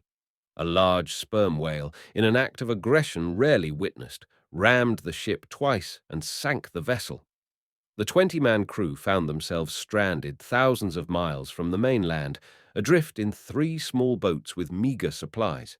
The crew's desperation led them to initially plot a course for the closest land, the Marquesas Islands. Fears of cannibalistic tribes reportedly residing there made them reconsider, instead opting for a longer, more arduous journey towards the coast of South America. Their struggle for survival over more than 3 months was fraught with starvation, dehydration, and exposure. In a grim turn of events, the survivors resorted to cannibalism, eating their deceased crewmates to survive. Only 8 crew members were eventually rescued. Among the survivors was first mate Owen Chase, who wrote a detailed account of the disaster. His narrative would later serve as one of the primary inspirations for Herman Melville when he wrote his seminal work, Moby Dick. The harrowing tale of the Essex illustrates the inherent risks and challenges that mark the whaling industry. It also underscores the dramatic ways in which the pursuit of marine resources has shaped human history, culture, and our understanding of the natural world. As we reflect on the ecological impact of the whaling industry, we are reminded of our complex and multifaceted relationship with the sea and its creatures, a relationship woven with threads of triumph, tragedy, and survival. By the 20th century, the whaling industry was in decline as alternative sources of oil and other materials became available. Public opinion turned against the practice and environmental movements began to push for greater protection of whales and their habitats. This led to the establishment of international regulations, such as the International Whaling Commission's moratorium on commercial whaling and the creation of marine protected areas. Today, the fishing industry faces numerous challenges, including overfishing and the depletion of fish stocks. In response, sustainable fishing practices and policies have been developed to better manage these valuable resources. Aquaculture, or fish farming, has also become an increasingly important method of meeting global seafood demand while reducing pressure on wild fish populations. Chapter 12. Disease and the Spread of Plague. Seafaring and exploration have led to the expansion of trade, the exchange of ideas, and the growth of societies around the world. However, these global connections have also facilitated the spread of diseases and plagues, resulting in significant human suffering and death. This chapter will explore the dark side of exploration, focusing on the transmission of diseases across continents and the impact they have had on history. One notable example from ancient times is the Plague of Athens, which occurred during the Peloponnesian War in 430 BC. The plague, believed to have been brought by ships from Egypt, devastated the Athenian population and contributed to the city's eventual downfall. The age of exploration also marked a significant turning point in the spread of diseases, as European explorers came into contact with indigenous populations in the Americas, Africa, and Asia. The Columbian Exchange refers to the widespread transfer of plants, animals, culture, human populations, and, notably, diseases between the Old World and the New World. European explorers and settlers brought diseases such as smallpox, measles, and influenza to the Americas, which devastated indigenous populations who had no immunity to these diseases. The introduction of European diseases to indigenous populations had catastrophic consequences. In the Americas, for example, it is estimated that up to 90% of the indigenous population died from disease within the first century of contact with Europeans. This dramatic decline in population had lasting cultural impacts on the Americas, as well as other regions affected by the spread of disease. Another particularly tragic event that encapsulates the dark side of exploration is the story of the island of Hispaniola during the early 16th century. Hispaniola, which is now divided into the nations of Haiti and the Dominican Republic, was one of the first places in the New World where Europeans established a permanent settlement. Christopher Columbus arrived at Hispaniola in 1492, and by 1496 the Spanish had established the city of Santo Domingo. With the arrival of the Europeans, however, came the spread of diseases to which the indigenous Taino population had no immunity.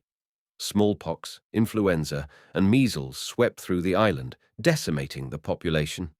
Historical accounts of the period paint a grim picture of the situation. Bartolomé de las Casas, a Spanish historian and Dominican friar, wrote about the conditions on Hispaniola in the early 1500s. He reported that diseases ran rampant through the population, leading to widespread death. The Taino, who had a population of several 100,000 when the Spanish arrived, were reduced to only about 60,000 by 1508, largely due to disease. By 1535, the Taino were considered extinct, with only a small number of individuals surviving through intermarriage with the Spanish and African slaves. Life aboard sailing vessels was often harsh and dangerous, with sailors facing numerous health challenges. In addition to the risks posed by shipborne diseases, sailors often suffered from various ailments related to their living conditions and diet.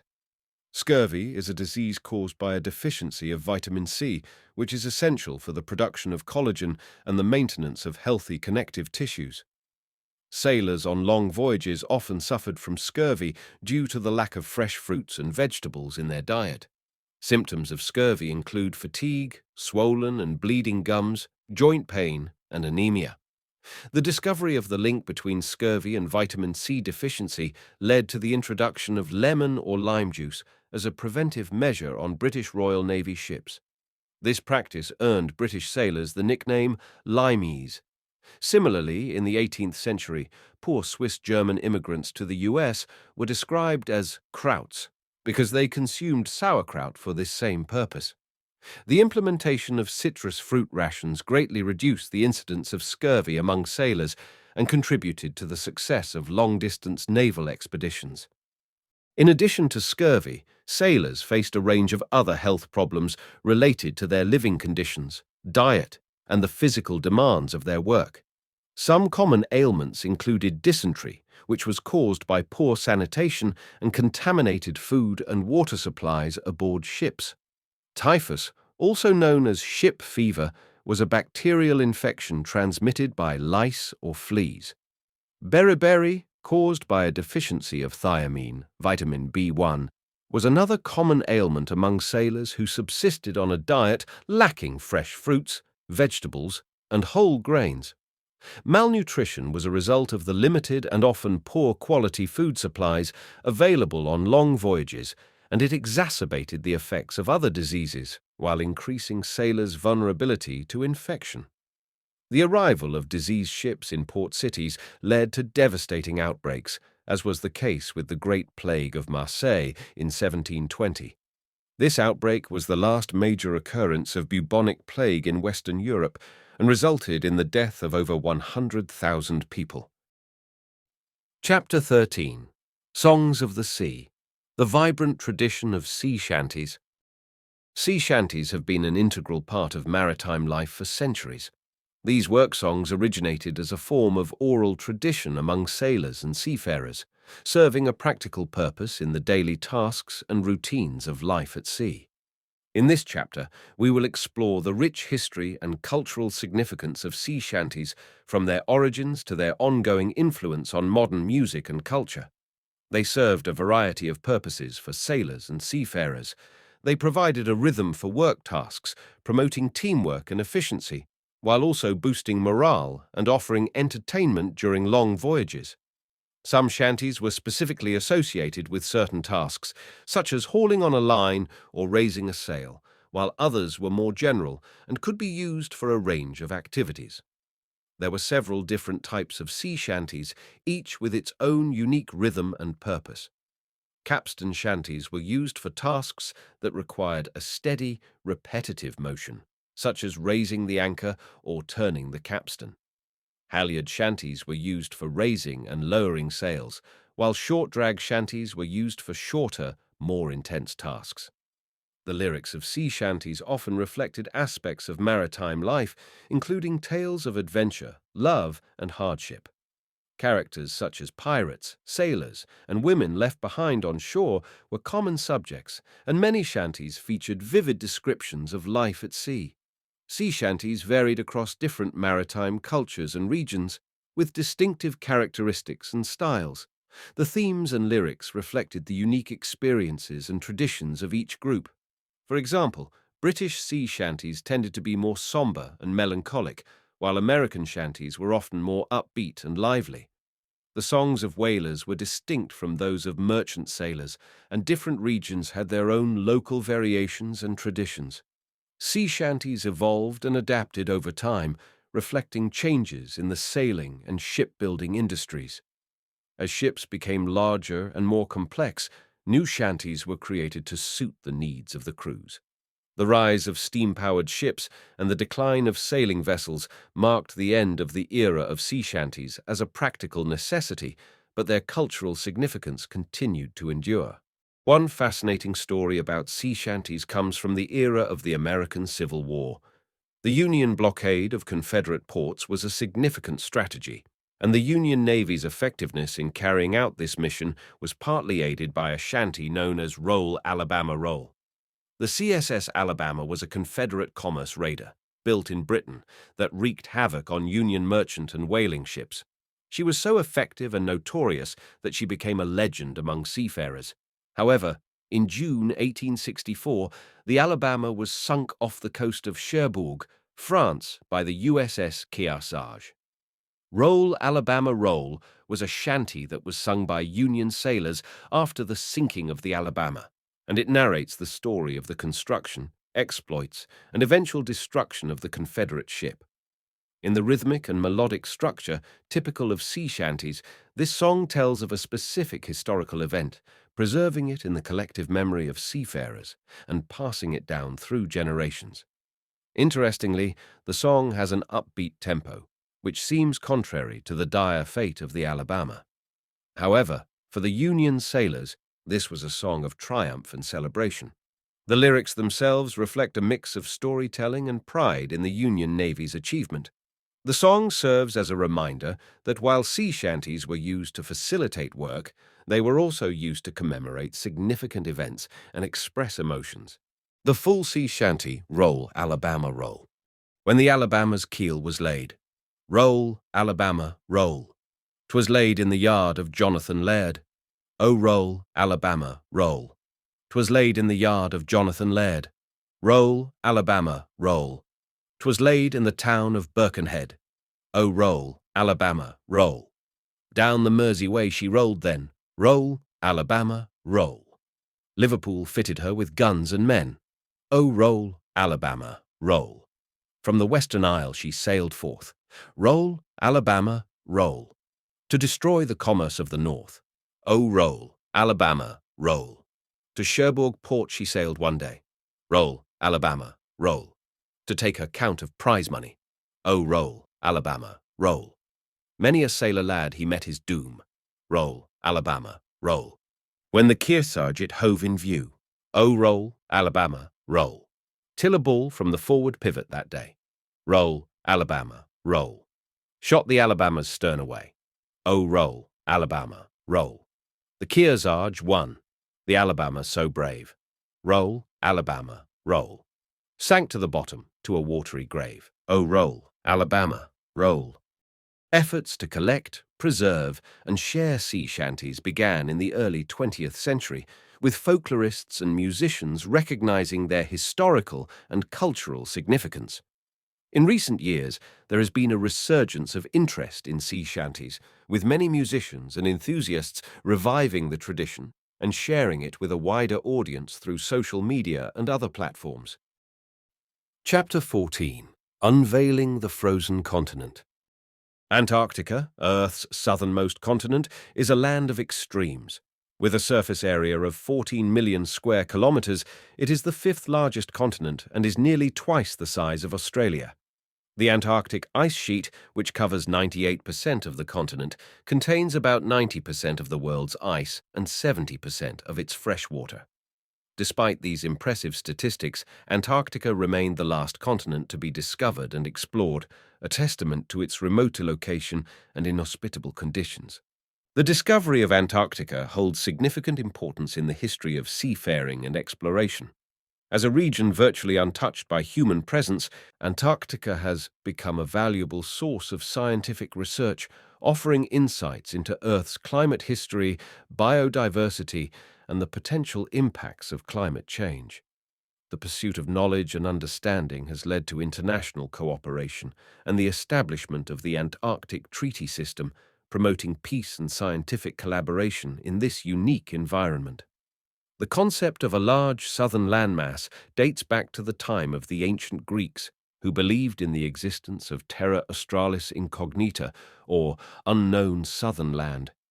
This hypothetical continent was thought to counterbalance the land masses in the northern hemisphere, maintaining a sense of equilibrium in the world. Maps and charts from as early as the 1st century AD featured this mysterious southern continent, often as an uncharted and inaccessible region. Over time, the concept of terra australis incognita persisted and evolved. European explorers and cartographers continued to depict the southern continent on their maps, though its size, shape, and location varied widely. These representations were based on speculation, often influenced by travelers' tales, rather than direct observation or exploration. The quest to find the elusive southern continent led many explorers to venture into the uncharted waters of the Southern Ocean. One notable explorer was Captain James Cook, who conducted 3 voyages between 1768 and 1779, venturing further south than any previous expedition. Cook's journeys helped disprove the notion of a massive, habitable southern landmass. However, he never spotted Antarctica itself. The official discovery of Antarctica is often attributed to 2 separate expeditions in 1820. Imperial Russian naval officer Fabian von Bellingshausen, leading the first Russian Antarctic expedition, sighted the Antarctic mainland on January 27, 1820. Just a few days later, on January 30th, British explorer Edward Bransfield spotted the Antarctic peninsula. These discoveries mark the beginning of a new era of Antarctic exploration. The following year, American explorer John Davis was recorded in history as the first person to step foot on the continent. Although these are the first officially documented expeditions to Antarctica, a new study claims that Polynesians may have beaten the world to Antarctica by 1,000 years. According to the research, the ancestors of New Zealand's Maori people sailed from the deep south and potentially set foot on the continent in the 7th century. The study suggests that Huite Rangiora, a local Polynesian chief, embarked on a voyage from Rarotonga, the largest of the Cook Islands, around 650 AD. Rangiora described encountering southern ocean bull kelp, marine mammals, and vast icebergs resembling arrowroot powder.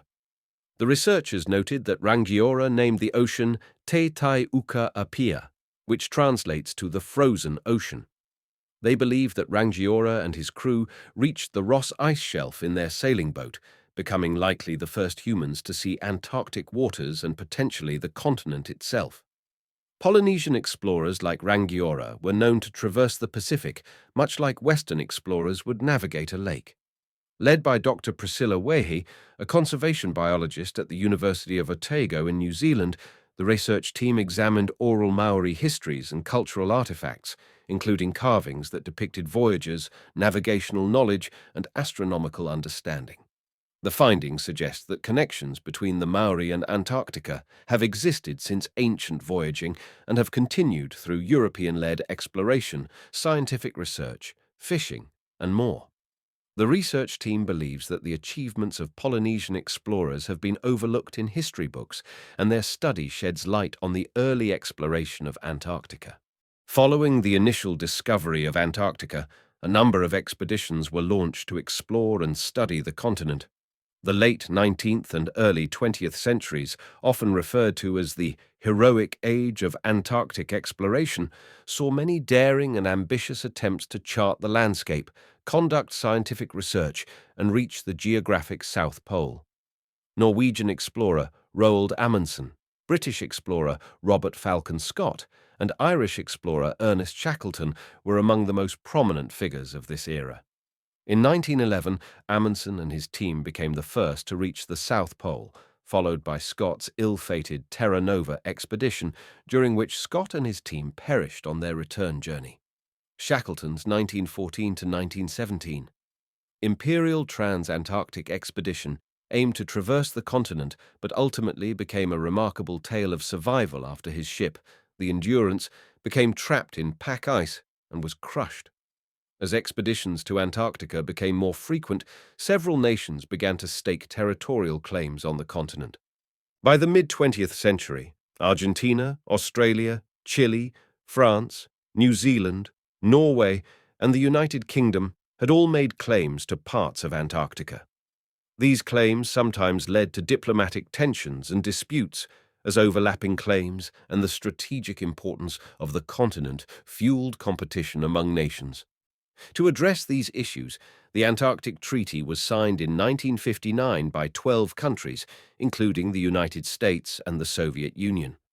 The treaty, which came into force in 1961, established Antarctica as a region dedicated to peace and scientific research, prohibiting military activities and territorial claims. Over time, additional countries have joined the treaty, and today it serves as a model of international cooperation and environmental stewardship in the face of shared global challenges. Chapter 15. The Global British Empire. The age of exploration brought forward a new era of global trade, cultural exchange, and imperial conquest, with European powers competing for dominance across uncharted territories. Among these ambitious nations, the British Empire would eventually rise to unmatched heights, claiming a shocking 1/4 of the world's landmass and population at its zenith. In this chapter, we will delve into the key factors that contributed to Britain's ascension as a global superpower and the impact of its expansive empire. Britain's rise to imperial dominance was largely built on its maritime prowess. With an advantageous geographical position as an island nation, Britain's history was naturally interwoven with the sea. By the 18th century, the British Royal Navy had emerged as the most powerful naval force in the world. With a vast fleet and many skilled sailors, the Royal Navy was key in securing Britain's interests overseas, protecting trade routes, and asserting British control over large territories. One of the most intense battles during the British Empire was the Battle of Trafalgar, which took place on October 21, 1805, during the Napoleonic Wars. The battle was fought between the British Royal Navy and the combined fleets of both France and Spain. The British Navy, commanded by Admiral Horatio Nelson, consisted of 27 ships of the line and had a clear advantage in terms of firepower and tactics. To their advantage, the French and Spanish fleet had 33 ships, but they were not as trained or well equipped as the British Navy. The battle began with the two sides exchanging broadsides, the firing of all the cannons on one side of a ship simultaneously, with the British ships forming two lines and breaking through the enemy's line. Nelson famously gave the order to his ships to engage the enemy more closely, and the British ships closed in on their opponents, firing more broadsides and boarding and seizing the enemy ships. Admiral Nelson was killed in the battle, but his tactics managed to secure the British victory. The British Navy captured or destroyed 22 of the 33 enemy ships, effectively ending the threat of invasion from France and securing British dominance of the seas. The Battle of Trafalgar was a significant victory for the British Empire and cemented its position as the dominant naval power of the 19th century. It also demonstrated the importance of naval power in securing global dominance. The British Empire's global reach was further supported by its flourishing trade networks. The East India Company, chartered in 1600, played a crucial role in establishing and maintaining British trading interests in Asia, particularly in India. As the company's influence grew, it gained control over many territories and resources, paving the way for Britain's imperial expansion. Similarly, the British Empire's domination in the Americas was driven by the promise of highly profitable trade in commodities such as sugar, tobacco, and cotton. The triangular trade, a system connecting Europe, Africa, and the Americas, further fueled British economic growth. This trade network relied heavily on the transatlantic slave trade, with Africans forcibly being transported to the Americas to work on plantations. A key component of the British Empire's global expansion was its colonization of new territories. Often under the excuse of a civilizing mission, the British sought to spread their values, culture, and institutions throughout the empire. This policy led to the establishment of British-style education, legal, and administrative systems in the colonies, promoting a sense of cultural superiority that often justified the subjugation of indigenous populations. The Industrial Revolution, beginning in late 18th century Britain, also had far-reaching consequences for the British Empire. As new technologies and manufacturing techniques revolutionized domestic production, the empire's demand for raw materials and markets to sell manufactured goods increased exponentially. This drove further territorial expansion. The British Empire's impact on world history was immense. While its expansion led to significant cultural exchange, scientific advancements, and economic development, the empire also brought widespread exploitation, violence, and cultural erasure. The legacy of the British Empire continues to shape the modern world, with many former colonies still grappling with the political, social, and economic ramifications of their colonial past. The fall of the empire was a complex and multifaceted process that lasted several decades. Some key factors that contributed to its decline included the rise of nationalism, economic strain, changing global power dynamics, and the impact of World War II. Chapter 16. Outlaws of the Deep, from Pirates to Privateers. Piracy and privateering have been a part of maritime history for centuries. In this chapter, we will explore the golden age of piracy, privateering during times of war, and the long-lasting effects and legacy of piracy and privateering. The golden age of piracy took place in the late 17th and early 18th centuries. During this time, pirates wandered the seas, attacking ships and stealing their cargo. Pirates were a constant threat to merchant ships, and their activities led to the development of naval patrols to protect shipping lanes. Some of the most famous pirates of the Golden Age were Blackbeard, Calico Jack, and Anne Bonny. These pirates were known for their brutality and cunning, and their exploits became the topic of legends. Pirates were also known for their distinctive flags and symbols, such as the skull and crossbones, which were designed to intimidate their victims. The Golden Age of piracy was marked by numerous notable conflicts and infamous individuals, among whom Edward Teach, better known as Blackbeard, was one of the most notorious pirates. He inspired fear in his enemies when battling face-to-face, reportedly by lighting slow-burning fuses that were woven into his dirty waist-length beard. His flag depicted a skeleton stabbing a heart with its spear and toasting the devil with a glass in the other hand. It showed the danger that Blackbeard brought and his alliance with the devil, another technique used to instill fear in his enemies and to let them know just who was attacking them. His formidable reputation was well known in the West Indies and along the eastern coast of the American colonies. One significant pirate encounter during this period occurred during the expedition led by British Governor Woodes Rogers in 1718. His mission was to expel pirates from the town of Nassau in the Bahamas, a recognized pirate sanctuary, thereby restoring British control and disrupting piracy in the region. Later in the same year, a pivotal battle took place near Ocracoke Island off the coast of North Carolina in November. British naval forces under Lieutenant Robert Maynard clashed with Blackbeard in a fierce confrontation.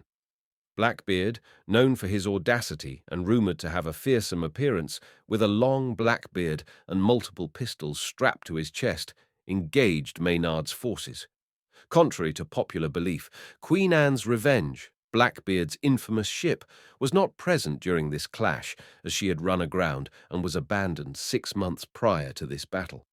Despite Blackbeard's ferocious reputation, Maynard and his men successfully overpowered Blackbeard and his crew, resulting in Blackbeard's death. The fierce pirate sustained no fewer than 5 gunshot wounds and 20 sword cuts before finally dropping dead. According to legend, after his head was cut off in order to claim his bounty, Blackbeard's lifeless body was thrown overboard and swam around the boat 3 times before sinking. This marked a significant victory for the British Navy and signalled a turning point in the efforts to quell rampant piracy, contributing to the eventual end of the golden age of piracy. While tales of pirates evoke imagery like the aforementioned naval battle, pirates have often shaped history in unexpected ways. During the early days of the newly independent United States, there was inconsistency in the system of measurements used across the country. For instance, a pound in New York could be lighter than a pound in Virginia. In 1790, due to the significant impact of these discrepancies, President George Washington highlighted the necessity for a standardized system of currency, weights, and measures during his inaugural State of the Union address. Thomas Jefferson, who was then Secretary of State, proposed a solution. He suggested a base 10 system in which each unit of measurement would be 10 times the preceding unit. This idea was inspired by a similar system he had observed in France, the precursor to the modern metric system. In 1793, to help make his case, Jefferson invited the French scientist Joseph Dombey to bring the official kilogram, a small metallic cylinder, to the United States. The intent was to present this to Congress as a concrete demonstration of the proposed metric system and seek their approval for nationwide adoption. However, a twist of fate prevented this from happening. Dombey's ship was driven off the intended course towards the Caribbean, where he was captured by British pirates. He spent the rest of his life in captivity, and the official kilogram never reached the US. Consequently, the country adopted the existing imperial system of measurements rather than the metric system. Today, piracy remains a persistent threat in certain regions of the world. Although it may not mirror the intense adventures of the golden age of piracy, modern pirates continue to pose a significant challenge to global maritime security. Piracy hotspots include the waters off the coast of Somalia, the Gulf of Guinea, and the Strait of Malacca, among others. These pirates often employ sophisticated tactics, armed attacks, and hijackings to seize vessels and their valuable cargo. They target commercial ships, fishing vessels, and even private yachts, causing significant economic losses and jeopardizing the safety of seafarers. International efforts, such as naval patrols, industry best practices, and collaborations between countries, have been crucial in combating modern piracy. However, the ongoing battle against piracy underscores the need for continued vigilance and cooperation among nations to ensure the safety and security of our oceans. Historically, privateering was a legal form of piracy that took place during times of war. Privateers were authorized by various governments to attack enemy ships and disrupt their trading activities. Privateers were typically armed merchant ships that were outfitted with weapons and crewed by experienced sailors. During times of war, privateering was a valuable tool for governments to weaken the enemy and their economy. Privateers were also motivated by the promise of profits from the sale of captured ships and cargo. Privateering was legal under international law until the mid-19th century, when it was outlawed. The legacy of piracy and privateering can still be seen today in popular culture and in the laws that govern the seas. The image of the pirate has become a popular cultural icon, with movies, books, and television shows depicting pirates as adventurous and interesting figures. The laws that govern the seas have also been influenced by piracy and privateering. The United Nations Convention on the Law of the Sea, for example, includes provisions for the prosecution of piracy and the suppression of acts of piracy. The convention also recognizes the right of states to authorize their ships to seize pirate ships and arrest pirates on board. Chapter 17. The Industrial Revolution and Beyond. The Industrial Revolution ushered in a new era of technological advancements, reshaping the seafaring world in profound ways. With the invention of steam power, the construction of iron and steel ships, and the development of new navigational tools, seafaring witnessed remarkable transformations that revolutionized global trade, warfare, and travel. In this chapter, we will explore the major advancements and accomplishments in seafaring from the Industrial Revolution and beyond. The introduction of steam power in the early 18th century was a turning point in the history of seafaring. Steamships, powered by coal-fired steam engines, transformed maritime transportation by providing a reliable and efficient means of propulsion, independent of wind and currents. As a result, travel times were significantly reduced and global trade routes expanded. The first steam-powered ship, Pyroscaphe, was a paddle steamer powered by a Newcomen steam engine built in France in 1783 by Marquis Claude de Jouffroy and his colleagues as an improvement of an earlier attempt, the 1776 Palmipede. At her first demonstration on July 15, 1783, Pyroscaphe travelled upstream on the River Saône for some 15 minutes before the engine failed. Presumably, this was easily repaired as the boat is said to have made several such journeys. Another notable example of early steamship technology was the SS Great Britain, designed by Isambard Kingdom Brunel in 1843. This vessel was the first iron-hulled, propeller-driven steamship to cross the Atlantic, a journey she completed in 14 days in 1845. This demonstrated the potential of steam-powered ships for long-distance travel. The SS Great Britain was also the largest vessel afloat at the time of her launch.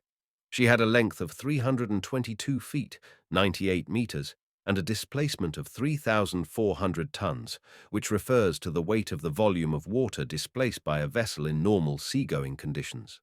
The Industrial Revolution also saw a transition from wooden shipbuilding to iron and eventually steel construction.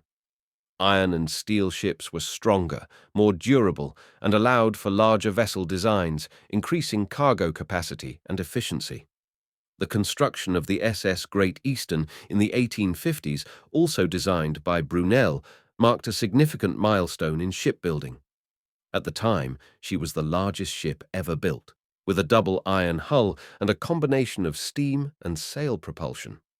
The Great Eastern played a crucial role in laying the first transatlantic telegraph cable, highlighting the importance of technological advancements in seafaring. Throughout the 19th and 20th centuries, innovations in ship design and propulsion continued to reshape the seafaring landscape. The introduction of the screw propeller revolutionized maritime propulsion, providing greater speed, efficiency, and maneuverability compared to traditional paddle wheels. The development of the oil-fired steam turbine and, later, the diesel engine further enhanced ship performance, as these technologies were more fuel-efficient and powerful than coal-fired steam engines.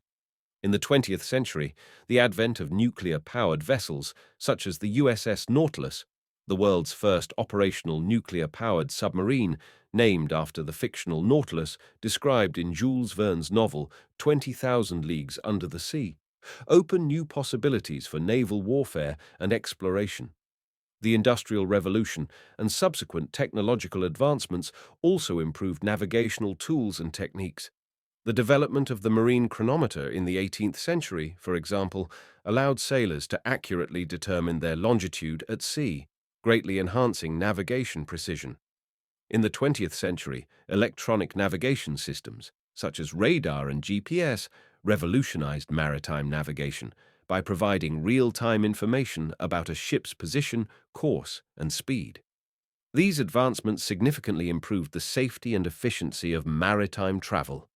Amidst these technological advancements, the maritime world experienced a tragedy that would leave an indelible mark on history. The Titanic, a luxurious passenger liner touted as unsinkable, embarked on her maiden voyage from Southampton, England, to New York City on April 10, 1912. On the night of April 14, 1912, the Titanic struck an iceberg in the North Atlantic Ocean, leading to her tragic demise. The ship, despite having some new advanced features and state-of-the-art technology, was constructed with corners cut and cheaper, more fragile materials, which proved vulnerable to the forces of nature. Inadequate safety measures and a shortage of lifeboats exacerbated the disaster, resulting in the loss of over 1,500 lives. The sinking of the Titanic had far-reaching consequences and sparked significant changes in maritime safety regulations. The tragedy prompted the establishment of the International Ice Patrol, which monitors icebergs in the North Atlantic, and the implementation of stricter safety standards for passenger ships. The event also served as a catalyst for advancements in maritime communication, as distress signals and rescue efforts were re-evaluated and improved. The innovations and advancements in seafaring since the Industrial Revolution have led to numerous accomplishments in exploration, trade, and naval warfare. Examples include the opening of the Suez and Panama Canals, which revolutionized global trade routes, the establishment of transoceanic shipping lines, which facilitated the mass movement of people and goods, and the development of powerful naval fleets, which shaped global power dynamics throughout the 19th and 20th centuries. Interestingly, the idea of the Suez Canal had captivated ancient Egyptian pharaohs since the 2nd millennium BC, but due to the sheer scale of an operation required to create such a canal, the effort was abandoned. It wasn't until 1859 that the construction of the canal commenced. It took 10 years to complete, with laborers from all over Europe and the Middle East working alongside dredgers and bucket excavators to remove 74 million cubic meters of dirt. The finished canal was 164 kilometers long and was opened to the public in 1869. The total length of the Panama Canal, on the other hand, is 80 kilometers, and during its construction approximately 25,600 workers died, many due to malaria and yellow fever. More than 75,000 men and women worked on the canal in total, and at the height of construction, there were 40,000 workers there. The canal was completed in 1914, and at the high end, workers were paid only 20 cents an hour, the equivalent of just under $6 today when adjusted for inflation. Chapter 18. The Birth of Global Communication Networks. As the world expanded beyond the horizon, the need for communication across vast distances grew more important than ever. Seafaring played a pivotal role in the development of early global communication networks, connecting continents and facilitating the exchange of ideas, information, and goods. This chapter will examine the significant contributions of seafaring in the establishment of transoceanic telegraph cables, the formation of international shipping lines, and the subsequent growth of a connected world. The invention of the telegraph in the mid-19th century revolutionized long-distance communication, allowing messages to be sent in minutes rather than weeks. However, connecting continents required a new level of innovation, the laying of transoceanic telegraph cables. In 1858, the first transatlantic telegraph cable was laid between Ireland and Newfoundland, drastically reducing communication time between Europe and North America. Laying these cables was an arduous task, demanding the coordination of specialized ships, engineers, and vast resources. Seafaring vessels were repurposed or specifically built to transport and lay the heavy cables across the ocean floor. Over the next several decades, more cables were laid, linking not only Europe and North America, but also Asia, Africa, and Oceania. The laying of telegraph cables ushered in a new era of global communication, with seafaring at its heart. News, political messages, and trade information could now be exchanged almost instantaneously, shrinking the world and bringing people closer together. One fascinating event during this period was the dramatic saga of the SS Great Eastern, a ship that was critical to the laying of transatlantic telegraph cables. The Great Eastern was the brainchild of Isambard Kingdom Brunel, one of the 19th century's most visionary engineers. Built in the 1850s, the ship was the largest vessel of its time, with a length of nearly 700 feet and a displacement of around 22,500 tons. Her design was incredibly innovative, featuring an iron hull, a combination of screw propeller and paddle wheels, and even two sets of engines. She was intended to carry up to 4,000 passengers from England to Australia without refueling. However, the Great Eastern was beset by problems from the outset. Her construction was fraught with financial difficulties and delays. Then, during her maiden voyage in 1859, an explosion occurred on board, killing several people and damaging the ship. The Great Eastern was deemed too large for practical use as a passenger vessel and became something of a white elephant. Her size and cost of operation made her commercially unviable, and she was soon relegated to less glamorous work. In the 1860s, the Great Eastern found a new purpose: laying transatlantic telegraph cables. Her enormous size and carrying capacity made her ideal for this task. The ship could hold enough cable to span the Atlantic, something no other vessel could do at that time. After several unsuccessful attempts, the Great Eastern successfully laid the transatlantic telegraph cable in 1866, connecting Heart's Content in Newfoundland with Valentia Island in Ireland. This monumental task was not without its challenges.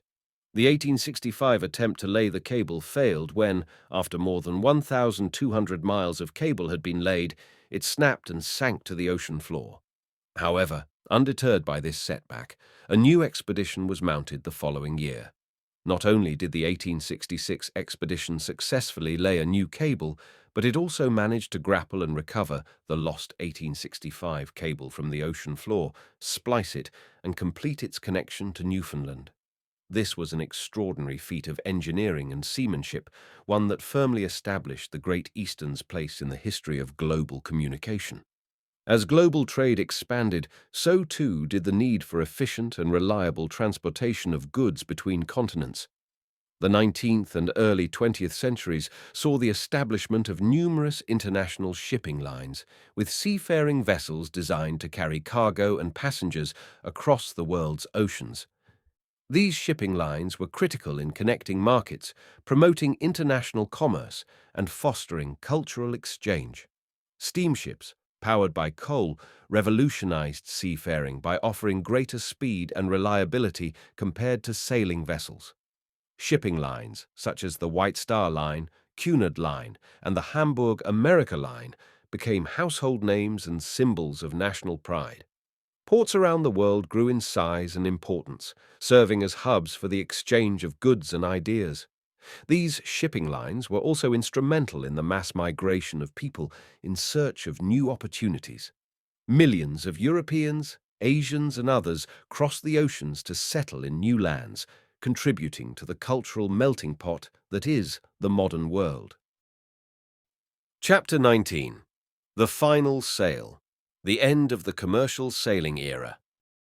There are few themes in human history more compelling and enduring than our relationship with the sea.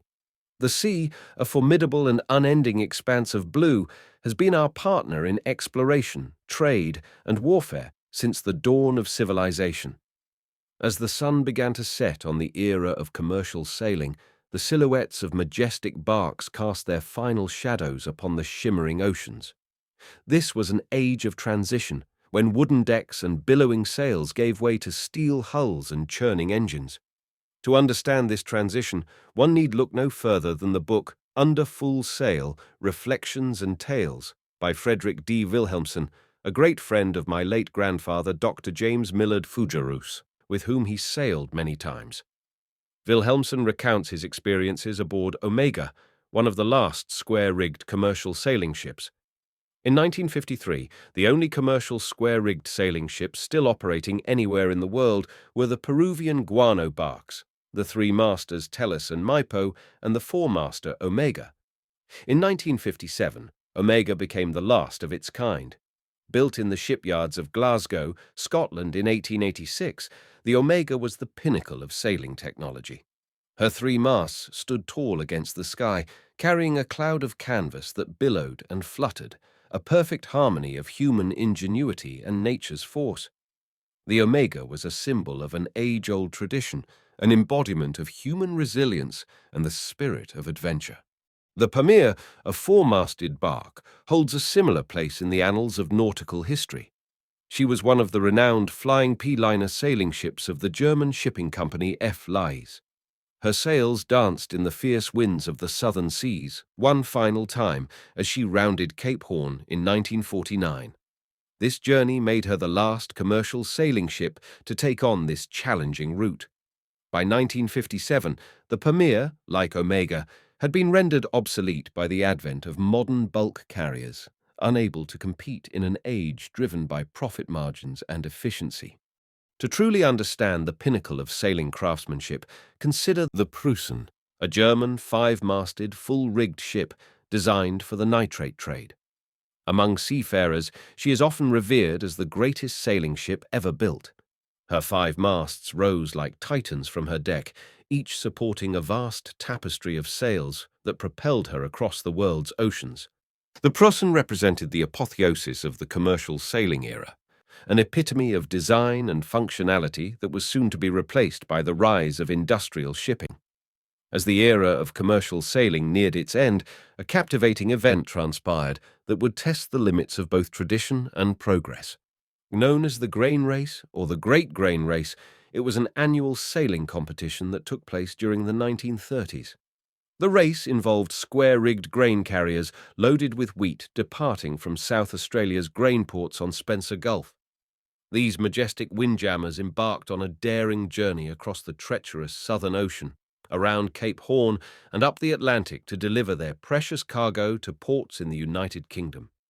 The grain race was a test of speed and skill as the masters of these sailing ships engaged in the unofficial competition to determine who could achieve the fastest passage. Although the race was informal, it gained widespread attention, becoming a source of betting and prestige. In 1928, the International Paint Company even donated a silver cup to recognize the fastest passage. One notable participant in the grain race was the four-masted bark Herzogin Cecilia, which emerged as the most victorious ship, securing 6 wins throughout the competition's history. The fastest ship in the race was Palmer, which accomplished the remarkable journey in 83 days in the year 1933. The experiences of this voyage were vividly described by the captain's apprentice, Betty Jacobson, in her book A Girl Before the Mast. The grain trade flourished during the 1930s, with windjammers anchoring off Port Victoria, aside from 2 German ships flying the flag of the Gustav Eriksson Line and the pale blue Finnish Cross. However, the advent of technological advancements and changing trade dynamics signaled the end of the grain race. In 1949, the Pamir, fully loaded with Australian barley, embarked on her final journey, rounding Cape Horn and arriving in Falmouth after 128 days. The Passat, another participant in the race, arrived at Penarth Dock in South Wales after 110 days. The conclusion of this race bestowed upon the Pamir the distinction of being the last windjammer with a commercial load to round Cape Horn. The story of the grain race adds a compelling and significant chapter to the tale of the end of the commercial sailing era. It showcases the skill, determination, and competitive spirit of the sailors who embraced the traditional ways of seafaring even as the world transitioned to steam-powered vessels.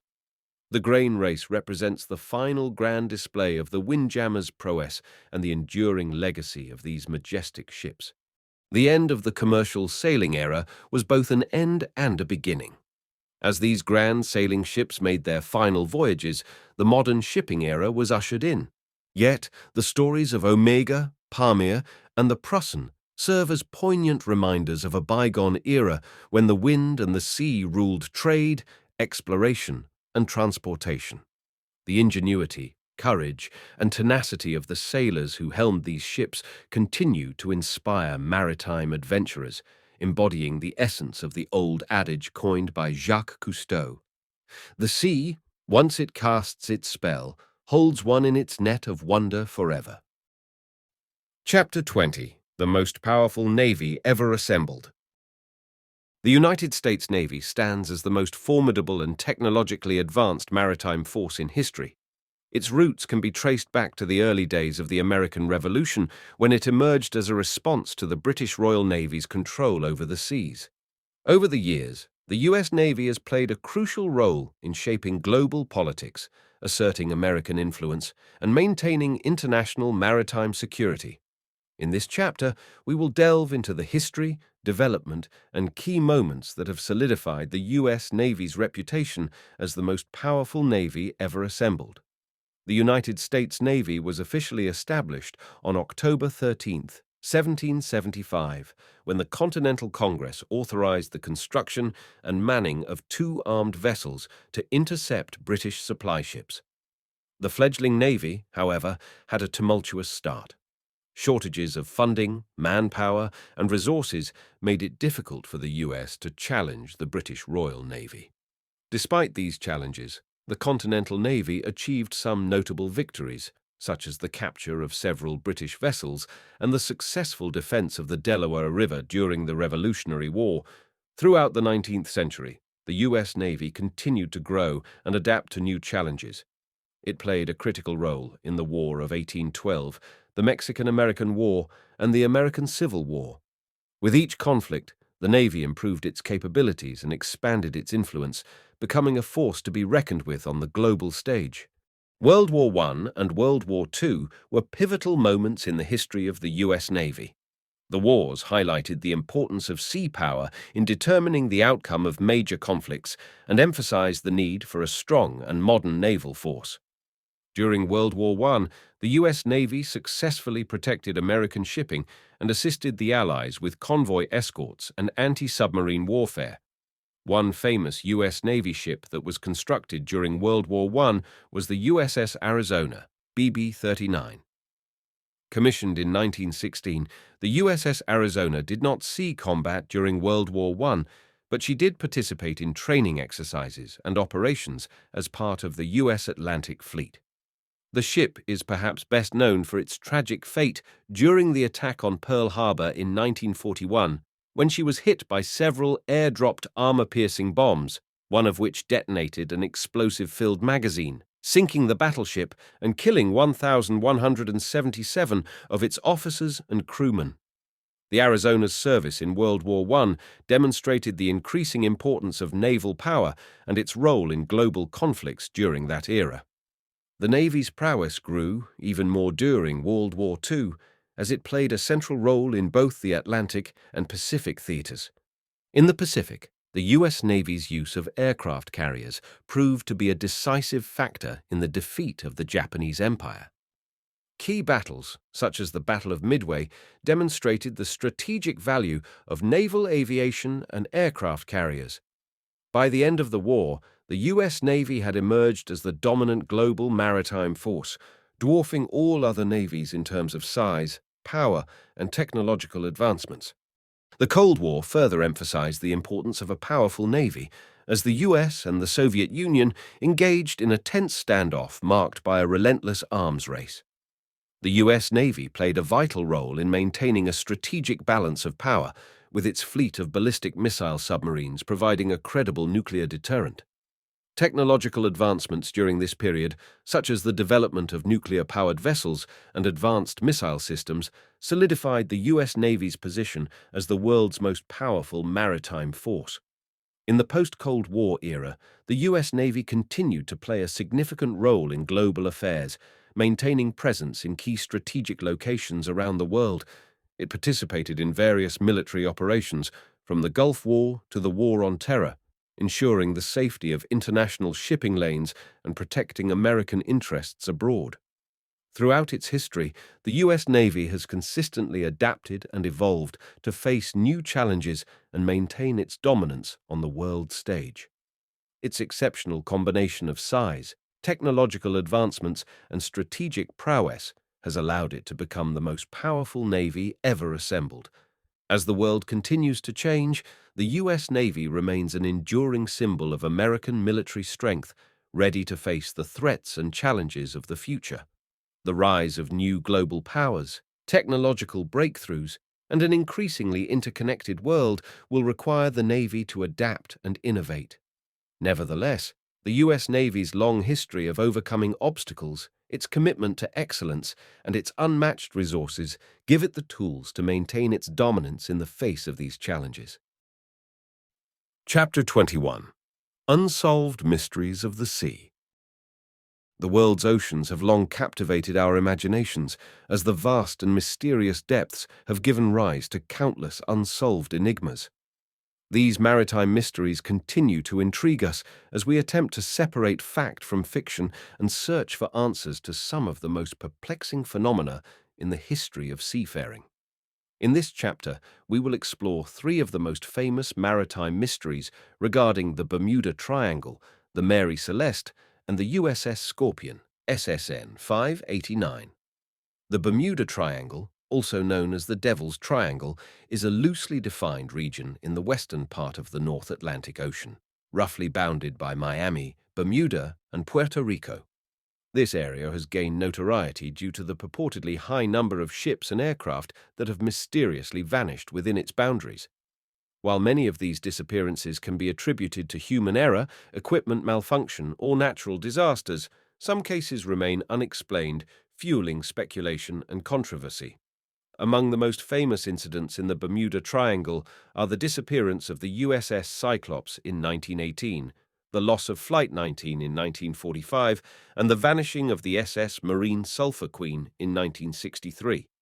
Numerous theories have been proposed to explain these incidents, ranging from human error and piracy to more seemingly outlandish ideas involving extraterrestrial activity or supernatural forces.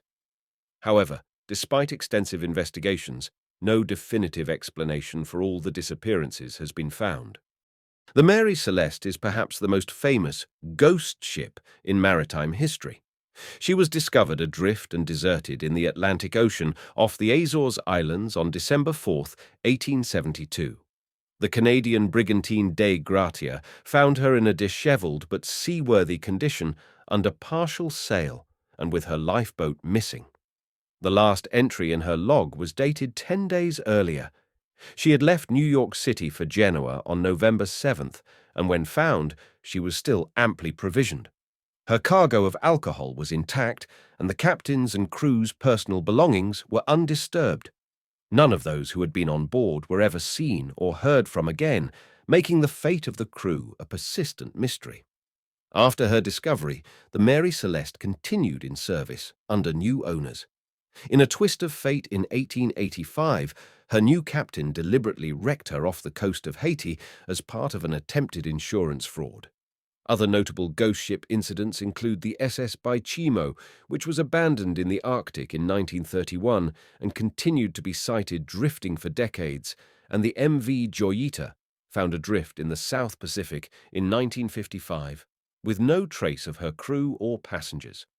Theories to explain these occurrences range from piracy and mutiny to natural disasters and navigational errors, but definitive answers remain elusive. The USS Scorpion was a skipjack-class nuclear submarine commissioned in 1960. During her service, the Scorpion conducted various intelligence-gathering missions and exercises. In May 1968, the submarine was returning to her home port in Norfolk, Virginia, after a 3-month deployment in the Mediterranean Sea. On May 21, 1968, the USS Scorpion made her last communication, reporting her position and providing an estimated time of arrival in Norfolk. After that, no further contact was received from the submarine. When the Scorpion failed to arrive at her destination as scheduled, the U.S. Navy initiated a massive search operation, but the submarine remained missing. In October 1968, 5 months after the disappearance, the wreckage of the USS Scorpion was located on the Atlantic Ocean floor at a depth of more than 3,000 meters. The discovery of the wreck provided some clues, but the exact cause of the sinking remains unknown. Several theories have been proposed to explain the loss of the USS Scorpion. These include an accidental torpedo detonation, a malfunction in the submarine's battery, or structural failure due to the vessel's age and operational stress. Some conspiracy theories have also surfaced, suggesting that the submarine may have been sunk by a Soviet attack or other hostile actions. However, no evidence has been found to support any of these theories conclusively. In addition to ghost ships and lost submarines, tales of sea monsters have long fascinated sailors and storytellers alike. Even in more recent times, intriguing accounts of sea monster sightings have continued to emerge, captivating the imagination of both seafarers and enthusiasts of the unknown. One such notable sighting occurred in 1848 when the crew of HMS Daedalus reported an encounter with a mysterious sea serpent while crossing the vast Atlantic Ocean. According to their testimonies, the serpent possessed a head resembling that of a horse and an astonishingly long body that extended an estimated 60 feet out of the water. This remarkable sighting sparked widespread speculation and debate about the existence of elusive and unidentified creatures lurking beneath the ocean's surface. Similarly, in the year 1905, the crew of the British steamship HMS Valhalla shared their own encounter with a creature bearing similarities to the sea serpent. Described as having a long neck and a small head, this sighting added to the lore surrounding these enigmatic sea creatures. Despite being unverified, these accounts continue to fuel fascination and discussion regarding the existence of unknown marine life forms. Scientific explanations for sea monster sightings often propose the possibility of misidentifications of known marine animals. For example, large whales, with their serpentine appearance and occasional breaching behavior, may be mistaken for sea serpents from a distance. Additionally, sightings of giant squid, renowned for their elusive nature, may contribute to reports of sea monsters. While scientific reasoning seeks to offer rational explanations, the enduring allure of these legends persists. Eyewitness testimonies, with their vivid descriptions and the mystique surrounding these encounters, contribute to the ongoing fascination with sea monsters. As we navigate the vast depths of the ocean, of which more than 80% remains unexplored, potential encounters with these legendary creatures remain an intriguing possibility. Whether these sightings are glimpses of unknown species or products of our imagination, the allure of sea monsters continues to captivate our curiosity. They represent a realm where the boundaries of our understanding blur, leaving ample space for the wonders and mysteries that lie within the deep, unfathomable expanse of the sea. Chapter 22. Shipwrecks and Sunken Treasures. Tales of Lost Wealth. The ocean depths hold many secrets, among which are the remains of thousands of ships that met their end far from shore. These underwater graveyards, silent witnesses to maritime history, often carry tales of lost wealth and sunken treasures, sparking the imagination and fueling countless legends. The lure of these treasures has inspired explorers, historians, and treasure hunters alike to delve into the mysteries of the deep, seeking the fortunes that lie beneath the waves. The history of shipwrecks is as old as seafaring itself. From ancient vessels lost in Mediterranean storms to the ill-fated galleons of the Spanish Main, and from catastrophic naval battles to the tragic sinkings of passenger liners like the Titanic, each shipwreck has a story to tell. These sunken vessels provide a unique insight into the maritime history, technological advancements, and the social and economic circumstances of their times. The Spanish galleons of the 16th and 17th centuries, heavy with the riches of the New World, are the stuff of legend. Laden with gold, silver, and precious gems, these vessels were prime targets for pirates and privateers. Many of these galleons fell victim to storms, reefs, or enemy action, sending vast fortunes to the bottom of the sea. The most famous of these, perhaps, is the Nuestra Señora de Atocha, which sank in 1622 off the coast of Florida, taking with her a treasure estimated to be worth hundreds of millions of dollars. The SS Central America, also known as the Ship of Gold, was a steamship that sailed during the California gold rush in the 1850s. She played a crucial role in transporting vast amounts of gold from California to the eastern United States. On September 12, 1857, the ship encountered a severe hurricane off the coast of the Carolinas. The powerful storm caused the SS Central America to sink, taking with her approximately 425 passengers and crew members, along with an estimated 3 tons of California gold. For over 130 years, the wreckage of the SS Central America remained hidden beneath the ocean depths, its lost treasures becoming the subject of folklore. In 1988, a team led by explorer and engineer Tommy Thompson discovered the shipwreck, approximately 7,200 feet below the surface of the Atlantic Ocean. The recovery efforts involved the use of advanced robotic technology and painstaking archaeological techniques. The salvage operation resulted in the recovery of an incredible amount of gold, including rare coins, bars, and nuggets, with an estimated value of over $100 million. The discovery of the SS Central America and her precious cargo captured public attention, reigniting fascination with sunken treasures and the stories they hold. The story of the SS Central America showcases the enduring allure of shipwrecks and sunken treasures, highlighting the historical, cultural, and economic significance they hold. It also underscores the technological advancements and challenges associated with underwater exploration and recovery. The tale of the Ship of Gold not only depicts the tragic fate of the vessel, but also provides a window into the captivating world of maritime history and the ongoing pursuit of lost wealth beneath the waves. The discovery and exploration of famous shipwrecks have long captivated the public imagination. The finding of the Titanic in 1985, the recovery of the Atocha's treasures by Mel Fisher in the 1980s, and the discovery of the wreck of the warship Vasa in Stockholm Harbour are among the most notable. These discoveries not only bring to light lost chapters of history, but also often trigger debates about maritime law, archaeology, and the ethics of treasure hunting. The quest for sunken treasure is a high-stakes endeavor, fraught with technical difficulties, legal complexities, and the ever-present risk of failure. Despite these challenges, the allure of untold riches and the thrill of discovery continue to drive treasure hunters. With advancements in diving technology and submersible vehicles, previously unreachable depths are now open to exploration, raising hopes of even more spectacular finds. While the hunt for sunken treasure may capture the headlines, the future of underwater exploration is much broader. The deep seas hold a wealth of archaeological and scientific value, offering insights into marine biology, geology, and the climate. As technology continues to evolve, the ocean depths will yield more of their secrets, revealing not only lost treasures, but also a greater understanding of our planet's history and future. Chapter 23. Peculiar Islands and the Search for Utopias.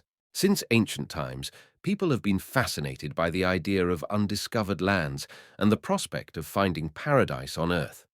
The connection between mysterious islands and the search for utopias is rooted in the human desire to explore the unknown and to seek out ideal societies where humanity can thrive. Throughout history, explorers have ventured into the vast oceans in search of new lands, often driven by the belief that they might uncover utopian societies. When Christopher Columbus embarked on his voyage across the Atlantic in 1492, he was not only seeking a new route to Asia, but also hoping to find undiscovered lands that could hold the key to paradise. His discovery of the Americas sparked the European imagination and led to a surge in exploration and colonization. The search for El Dorado, the mythical city of gold, became a popular pursuit for many explorers, who believed that it represented a utopian society hidden within the New World. Captain James Cook's voyages in the Pacific during the 18th century led to the discovery of numerous islands, including the Hawaiian Islands. His accounts of the beauty and idyllic nature of these lands fueled the Western perception of the Pacific as a utopian region. Cook's explorations not only expanded the geographical knowledge of the time, but also contributed to the enduring allure of mysterious islands. The legend of Atlantis, an ancient island civilization described by the philosopher Plato, has captivated the human imagination for centuries. Many theories have been proposed about the possible location of Atlantis, and numerous expeditions have been mounted in search of this lost island.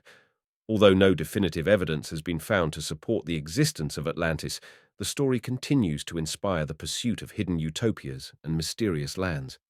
Island discoveries have also inspired a wealth of literature that explores the themes of adventure, survival, and utopian societies. Daniel Defoe's Robinson Crusoe tells the story of a castaway stranded on a remote island, highlighting the human struggle for survival and the allure of undiscovered lands.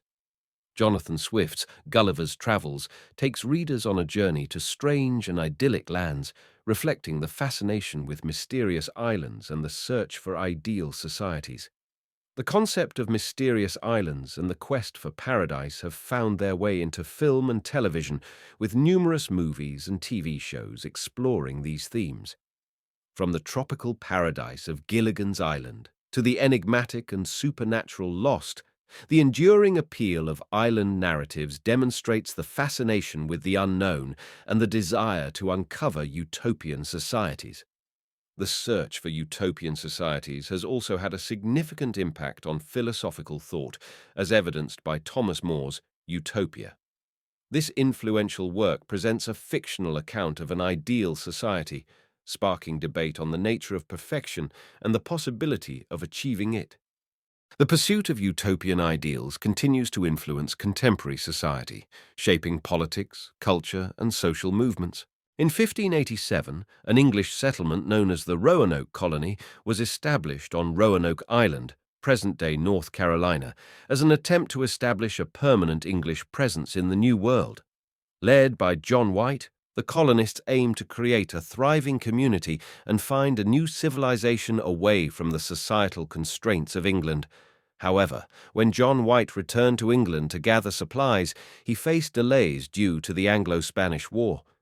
It wasn't until 1590 that White finally returned to Roanoke, only to discover that the entire colony had mysteriously vanished. The only clue left behind was the word Croatoan carved into a tree trunk, leading to speculation about the fate of the colonists. The disappearance of the Roanoke colony remains one of the greatest unsolved mysteries in American history. Various theories suggest that the colonists might have been assimilated into Native American tribes or fallen victim to disease, hunger, or conflict. The lack of concrete evidence and the enigmatic nature of the colony's fate has fueled speculation and captured the imagination of generations. Theories about the colony's disappearance range from an annihilating disease to a violent rampage by local Native American tribes. The story of the Roanoke colony reflects the deep-seated human desire to discover uncharted lands and establish ideal societies. The quest for a utopian existence drove these colonists to venture across the Atlantic, seeking a new beginning in a distant land. The ultimate mystery surrounding their disappearance adds an element of intrigue, evoking the allure of hidden utopias and the potential perils that can accompany such quests. Chapter 24. Maritime Law, Governing the World's Oceans. Maritime law, also known as admiralty law, is a specialized legal system that governs activities on the high seas and navigable waters. This chapter explores the history and evolution of maritime law, piracy and the law, shipwrecks and salvage rights, international boundaries and maritime disputes, and the future of maritime law and ocean governance. The origins of maritime law can be traced back to ancient maritime codes, such as the Rhodian laws, formed in 900 BC, to the High Middle Ages with the Consulate of the Sea, 1000 to 1300 AD, and the height of the Republic of Ragusa, Dubrovnik, 1358 to 1808 AD. These early laws dealt primarily with issues related to shipwrecks, salvage rights, standard treatment for merchant ships as they moved from port to port, and compensation for sailors and their families if they were seriously injured or lost at sea. In modern times, maritime law has been codified through various international agreements and conventions, such as the International Convention for the Safety of Life at Sea, SOLAS, and the International Convention on Salvage. One interesting maritime law is the concept of general average. General average is a principle of maritime law that dates back centuries and is still relevant today. It is a legal principle that applies in situations where extraordinary sacrifices or expenses are made to save a vessel and its cargo from a common peril, such as a storm or a grounding. Under general average, if the ship's captain voluntarily jettisons or sacrifices cargo, equipment, or incurs extraordinary expenses for the common safety of the ship and its cargo, the losses or expenses are shared proportionately among all the parties with a financial interest in the voyage. This means that all the cargo owners on board the ship, including the ship owner, must contribute to cover the losses incurred during the incident. The idea behind general average is to ensure that the burden of a shared sacrifice is fairly distributed among all parties involved. It encourages cooperation and promotes the common good by discouraging individual self-interest in emergency situations at sea. The process of determining and settling general average can be complex and involves detailed calculations, surveys, and legal procedures. Typically, a general average declaration is made by the ship's captain, and a specialized average adjuster is appointed to assess and apportion the losses or expenses among the parties involved. The contributions are often collected through marine insurance or other financial arrangements. General average serves as an interesting example of how maritime law has evolved to address unique challenges and promote fairness in the context of maritime emergencies and shared risks at sea. One significant historical disaster that involved the application of the general average principle is the grounding of the MV Reina. In October 2011, the MV Reina, a container ship, ran aground on Astrolabe Reef off the coast of Tauranga, New Zealand. The grounding caused significant damage to the vessel and resulted in an oil spill impacting the local environment and marine life. To refloat and salvage the vessel, as well as mitigate the environmental impact, extensive efforts were made, including removing containers from the ship and pumping out fuel. These actions incurred substantial expenses and sacrifices to save the ship and its cargo. In the aftermath of the incident, general average was declared. This meant that the losses and expenses incurred during the salvage operation would be shared among the parties involved, including the cargo owners. The owners of the cargo on board the MV Reina had to contribute a proportionate share to cover the costs. Piracy has been a constant threat to seafarers throughout history, and it is considered a crime under international law. Historically, pirates were considered enemies of all nations and were punished severely. In modern times, piracy has resurfaced as a serious problem, particularly in areas like the Gulf of Aden and the coast of Somalia. The international community has developed legal mechanisms to combat piracy, such as the use of naval patrols, private security firms, and the prosecution of pirates in international courts. Shipwrecks have also been a common occurrence throughout history, and they have been the subject of legal disputes over salvage rights. The principle of salvage law is that a salvor who recovers a ship or its cargo that is in danger or distress is entitled to a reward. Salvage rights are governed by various international treaties and conventions, as well as national laws. Notable shipwreck cases include the Titanic and the Lusitania. The United Nations Convention on the Law of the Sea, UNCLOS, is the primary international legal framework for governing the use of the world's oceans and seas. It establishes rules for territorial waters, exclusive economic zones, and the high seas. Territorial waters refer to the area extending up to 12 nautical miles from a nation's coastline, where that nation has sovereign rights. Exclusive economic zones extend up to 200 nautical miles and give a nation exclusive rights to resources within that zone. The high seas are areas beyond any nation's jurisdiction. Maritime disputes can arise when nations have overlapping claims to maritime areas, and UNCLOS provides a mechanism for resolving such disputes. Chapter 25. Beneath the Waves, Deep Sea Oil Platforms. In the depths of the world's oceans, a remarkable feat of engineering and resource extraction takes place. Deep-sea oil platforms, often hidden from view, play a vital role in meeting the energy demands of modern society.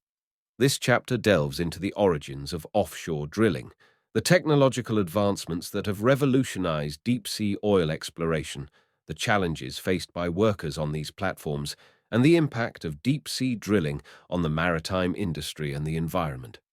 The story of offshore drilling can be traced back to the early attempts at extracting oil from land-based wells.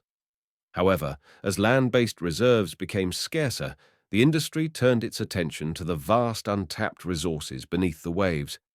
Early pioneers explored the possibilities of drilling in shallow waters, but it was the advancements in drilling techniques and equipment that allowed for deeper offshore exploration. In the early 20th century, innovative engineers and visionaries began experimenting with drilling in coastal waters. They adapted existing land-based drilling rigs and constructed simple platforms that could be installed in the shallow seabed. These early attempts paved the way for future developments and demonstrated the potential of offshore drilling. As technology progressed, offshore drilling moved further from the shoreline into deeper waters. The introduction of jack-up rigs, which are self-elevating platforms equipped with extendable legs that can be lowered to the seabed, providing stability for drilling operations, revolutionized the industry. These mobile platforms provided stability and access to previously unreachable reserves, enabling more efficient and productive drilling operations. With the demand for oil growing, engineers and scientists developed new technologies to explore even deeper waters. Semi-submersible platforms, also known as floaters, are large structures that remain partially submerged, utilizing ballast tanks to control their buoyancy. This design provides stability and allows for drilling operations in harsher environments, including deep waters and regions with severe weather conditions. Additionally, the advent of drill ships, which are specialized vessels equipped with drilling equipment and crew accommodations, allowed for safe, deep-sea drilling. These floating platforms have the advantage of mobility, making them suitable for exploration in remote offshore locations far from traditional infrastructure.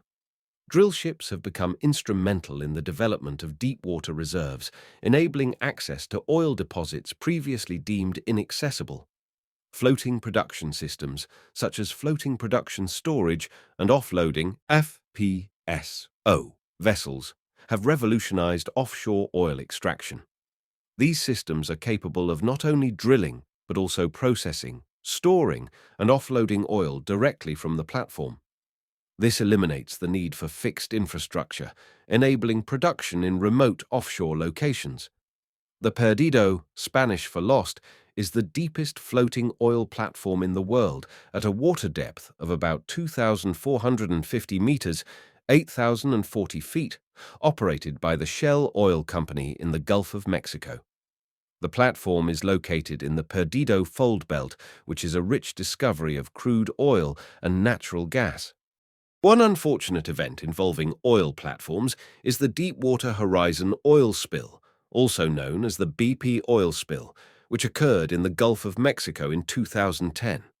This incident was one of the largest and most devastating environmental disasters in history, capturing worldwide attention.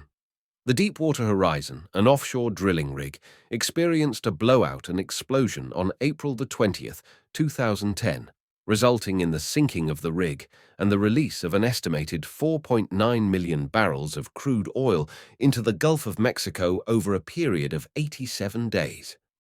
The spill had a catastrophic impact on the environment, marine life, and the livelihoods of local communities. The event highlighted the risks associated with deep-sea oil drilling and the importance of stringent safety measures, emergency response protocols, and effective containment strategies. It led to increased scrutiny of the offshore oil industry and prompted regulatory reforms to prevent similar incidents in the future. Chapter 26. Powering the Seas. The Evolution of Boat Engines. Boat engines have played a crucial role in revolutionizing seafaring, enabling vessels to navigate the seas with power and efficiency. This chapter explores the fascinating journey of boat engine development, from the early experiments with propulsion to the adoption of steam engines and the subsequent transition to internal combustion engines. We will also dive into the modern advancements in boat engine technology that continue to shape the maritime industry.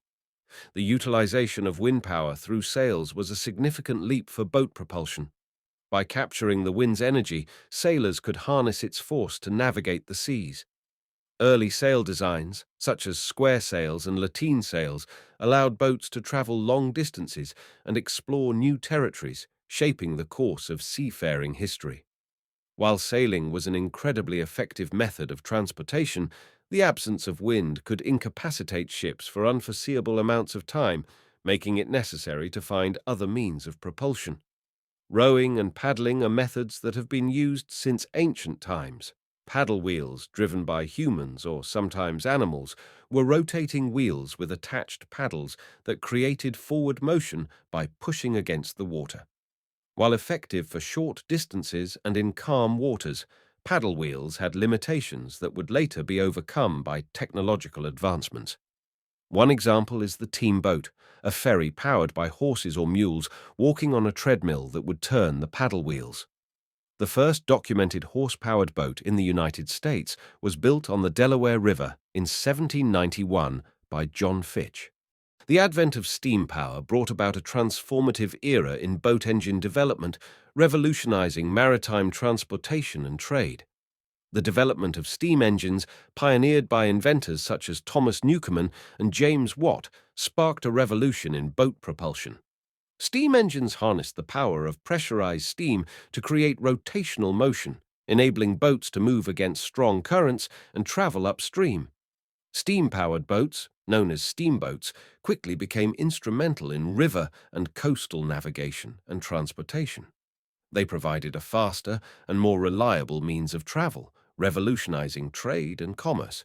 Steamboats allowed goods and passengers to be transported efficiently, expanding economic opportunities and connecting previously isolated regions. As steam engine technology advanced, improvements were made to enhance efficiency and reliability.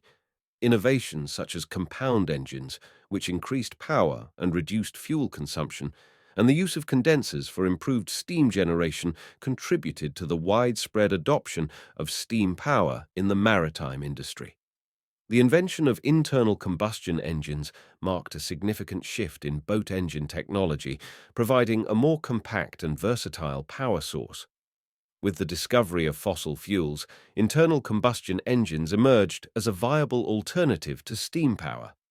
Gasoline and diesel engines offered greater power-to-weight ratios and increased maneuverability, leading to their widespread adoption in the maritime industry. Gasoline engines played a significant role in powering small boats and recreational watercraft, with their lightweight design and ease of maintenance making them a popular choice. Diesel engines revolutionized the maritime industry, offering enhanced fuel efficiency and even greater reliability than their gasoline counterparts. These engines proved to be highly economical, making them ideal for commercial shipping, fishing vessels, and larger pleasure craft. The increased torque and durability of diesel engines further expanded their application in various marine environments. The adoption of internal combustion engines brought significant changes to seafaring. The increased power and efficiency provided by these engines enabled boats to achieve higher speeds, embark on longer voyages, and carry larger cargo loads. This opened up new possibilities for trade, exploration, and leisure activities. Boat engine technology continues to evolve, driven by the need for improved performance, efficiency, and environmental sustainability. The earliest boat to be powered by a petrol engine was launched on the Neckar River by Gottlieb Daimler and Wilhelm Maybach in 1886 when they tested their new long-case clock engine. She had been constructed in the former greenhouse, converted into a workshop, in Daimler's backyard. In response to environmental concerns, boat engine manufacturers have focused on developing engines with improved fuel efficiency and reduced emissions. Advanced fuel injection systems, catalytic converters, and cleaner-burning fuels are some of the innovations aimed at minimizing the ecological impact of boat engines. The integration of hybrid and electric propulsion systems in boats is gaining momentum. These eco-friendly alternatives utilize electric motors alongside traditional engines, reducing fuel consumption and emissions. Advancements in battery technology have also paved the way for the development of fully electric boats, which boast quiet operation and zero-emission capabilities. The incorporation of computerized engine management systems has enhanced the performance and reliability of boat engines. These systems monitor and optimize engine parameters in real time, ensuring efficient fuel utilization, smoother operation, and improved diagnostics. Boat engine research continues to explore alternative fuels and propulsion technologies, biofuels, hydrogen fuel cells, and even solar-powered propulsion systems hold promise for reducing the environmental impact of boat engines and shaping a more sustainable future for the maritime industry. The evolution of boat engines has transformed the world of seafaring, propelling vessels with power, speed, and efficiency. From early experiments with paddle wheels and wind power to the development of steam engines and the subsequent transition to internal combustion engines, each milestone has brought significant advancements in maritime technology. Boat engines have expanded the horizons of exploration, facilitated trade and commerce, and revolutionized transportation across the seas. Today, modern advancements in boat engine technology continue to push the boundaries of fuel efficiency, emissions control, and sustainable propulsion systems. As we navigate the future, the ongoing development of boat engines will shape the maritime industry, promoting environmentally conscious practices and propelling seafaring into a new era of innovation. Chapter 27. Racing on the Water: The Thrills of Sailboat Regattas. Sailing regattas, with their captivating blend of skill, strategy, and camaraderie, have become a highlight of boat racing. This chapter delves into the historical origins of sailing regattas, the different types of races, the significance of famous regattas, and how the evolution of sailboat racing as a sport has impacted sailing technology. Sailing regattas have a storied history that can be traced back to the early days of seafaring and exploration. As maritime cultures emerged, sailors sought to showcase their navigational prowess and speed on the water, leading to the birth of these nautical competitions. Sailing regattas encompass a diverse range of sailboat races, each with its own unique challenges and characteristics. Match racing involves two boats competing head-to-head in a series of races. The objective is to outmaneuver and outsail the opposing boat, with tactics, timing, and boat handling playing crucial roles in securing victory. In fleet racing, multiple sailboats compete simultaneously in a single race. It requires tactical decision-making, strategic positioning, and the ability to navigate crowded courses while contending with other competitors. Fleet racing is often at the core of sailing regattas, where overall standings are determined based on the cumulative performance of each boat in the series of races. Team racing pits teams of sailboats against each other, emphasizing collaboration, coordination, and strategic planning among group members. Tactics such as blocking opponents and creating advantageous situations for teammates play a crucial role in achieving victory. Famous sailing regattas have left a lasting legacy within the sport, capturing the imagination of sailors and enthusiasts worldwide. The America's Cup is one of the most prestigious and oldest sporting events in the world, dating back to 1851. It is the oldest international competition still operating in any sport. It showcases the height of yacht racing, with international teams competing for the coveted trophy. The America's Cup combines technological innovation, exceptional skill, and fierce rivalries, making it a popular event in the sailing world. The Rolex Sydney-Hobart Yacht Race is an iconic offshore race that takes competitors from Sydney, Australia, to Hobart, Tasmania. Known for its unpredictable weather and treacherous seas, this race tests the skills and endurance of sailors in a grueling 628 nautical mile course. It has become a celebrated event, attracting top sailors and capturing the attention of sailing enthusiasts globally. Held annually in Cowes, Isle of Wight, United Kingdom, Cowes Week is the oldest and largest sailing regatta in the world. Its origin traces back to the Prince Regent's interest in yachting, which continued after he became King George IV in 1820. With up to 40 daily sailing races, 1,000 boats, and 8,000 competitors, the event is a sight to behold. Competitors range from Olympic and world-class professionals to weekend sailors. The Solent, a busy commercial waterway, is transformed into a vibrant spectacle filled with boats of all classes, made particularly colourful by the billowing spinnakers hoisted at the front of the yachts. The participating vessels are divided into two groups, the white group comprising day boats and the black group made up of larger boats with cabins. This week-long event brings together sailors of all levels for a series of races in various classes. But Cowes Week is more than just a regatta. It also includes a large number of onshore events like live music and cocktail parties. Large tents are set up in the marinas, serving food and drink as the crowds overflow from the bustling public houses and restaurants along the narrow high street. The event lights up the town, with the lively atmosphere persisting into the early hours of each morning. Cowes Week is renowned for its vibrant festivities, rich traditions, and competitive spirit, attracting around 100,000 visitors annually.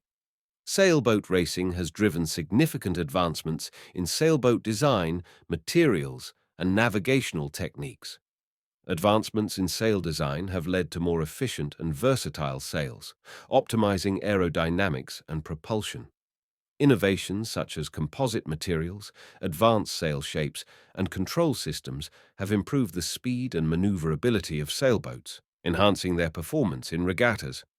The evolution of navigation technology and weather prediction tools has revolutionized sailboat racing.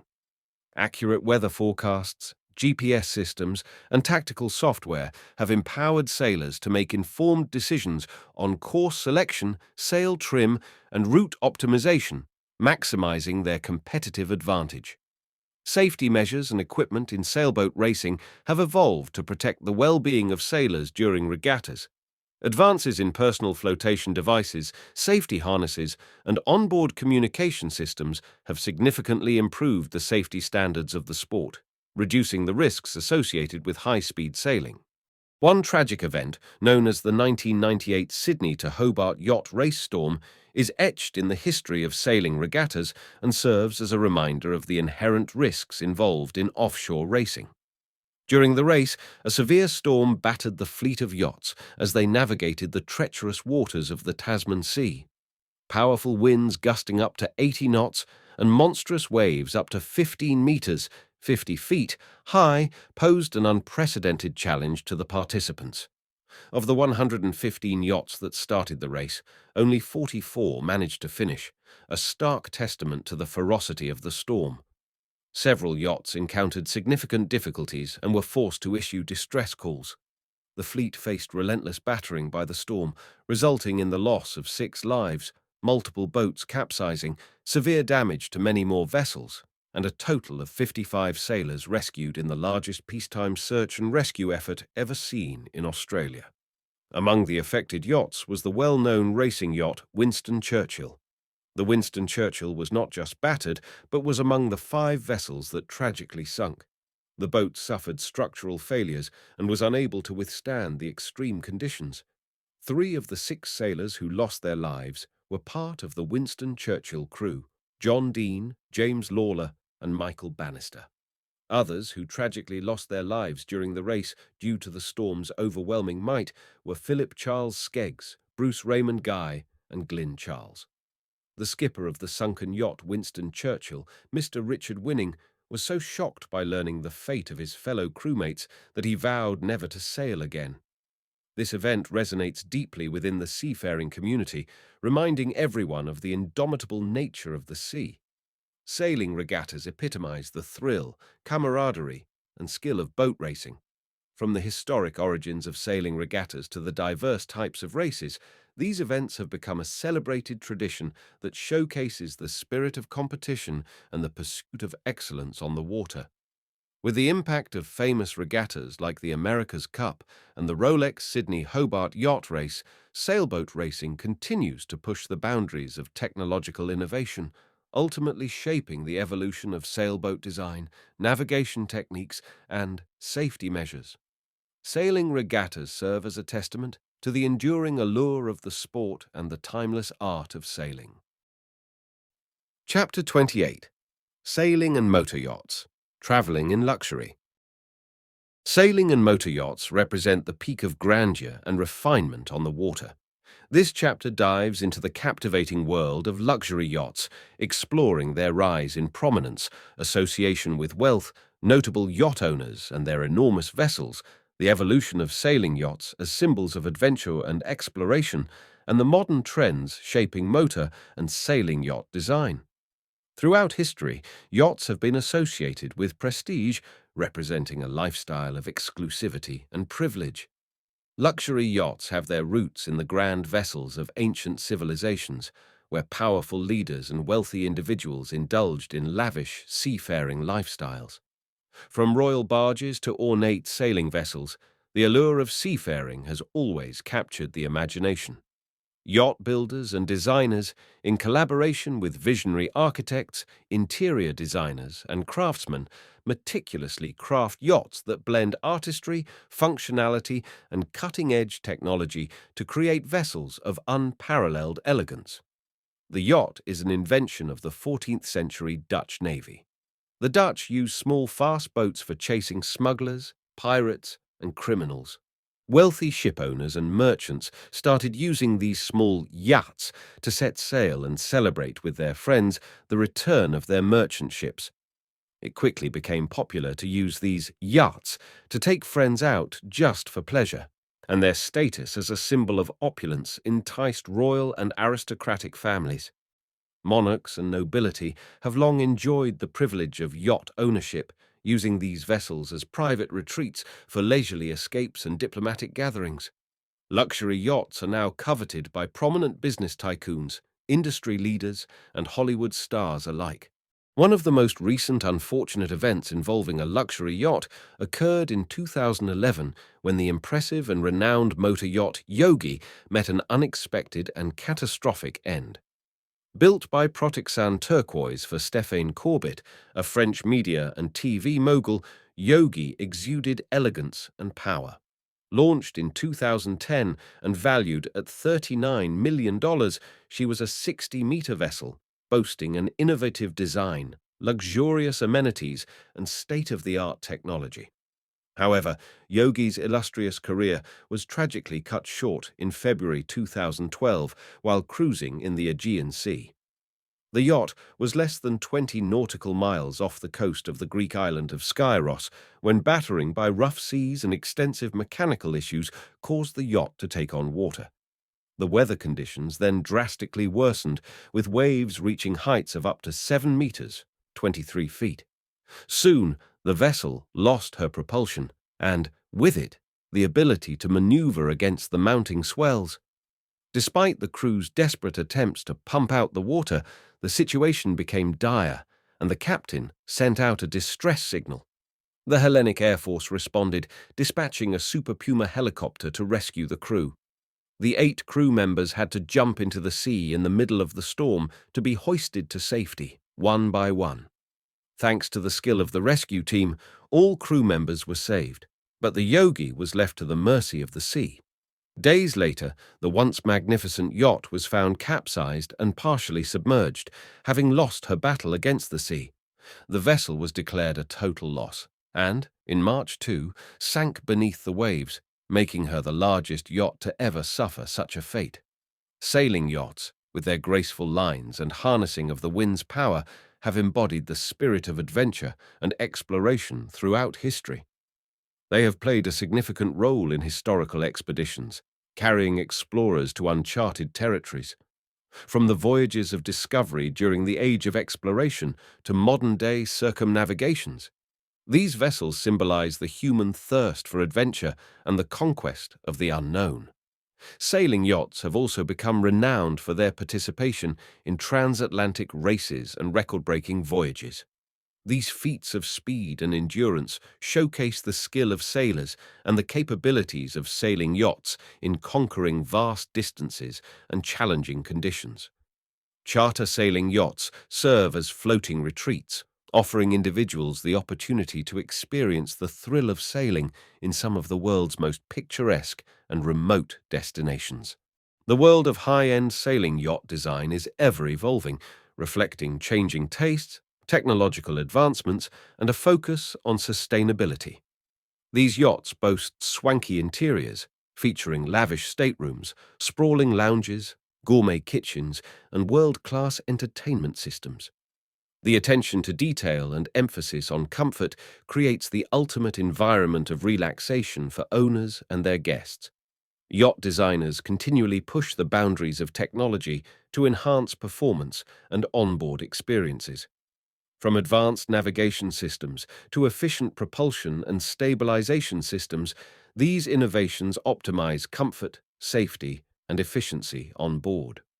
At the time of this writing, the largest private motor yacht ever created is the Azam, a 180-meter, 590 feet long super yacht built by German shipyard Lürssen Yachts.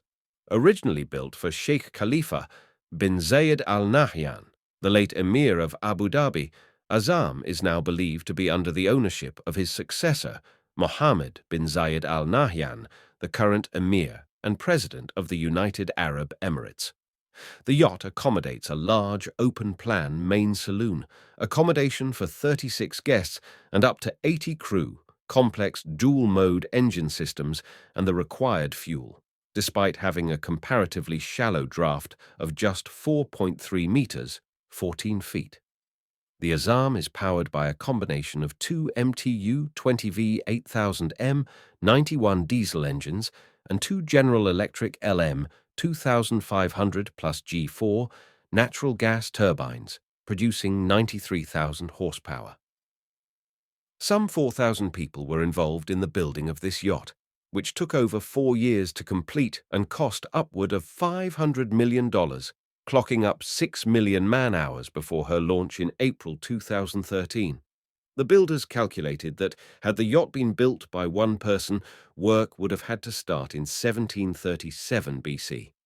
The annual running cost of this behemoth of a yacht is estimated to be $50 to $70 million, and she burns a whopping 13 tons of fuel per hour from her fuel tank's 1 million-litre total capacity at her top speed of 30 knots.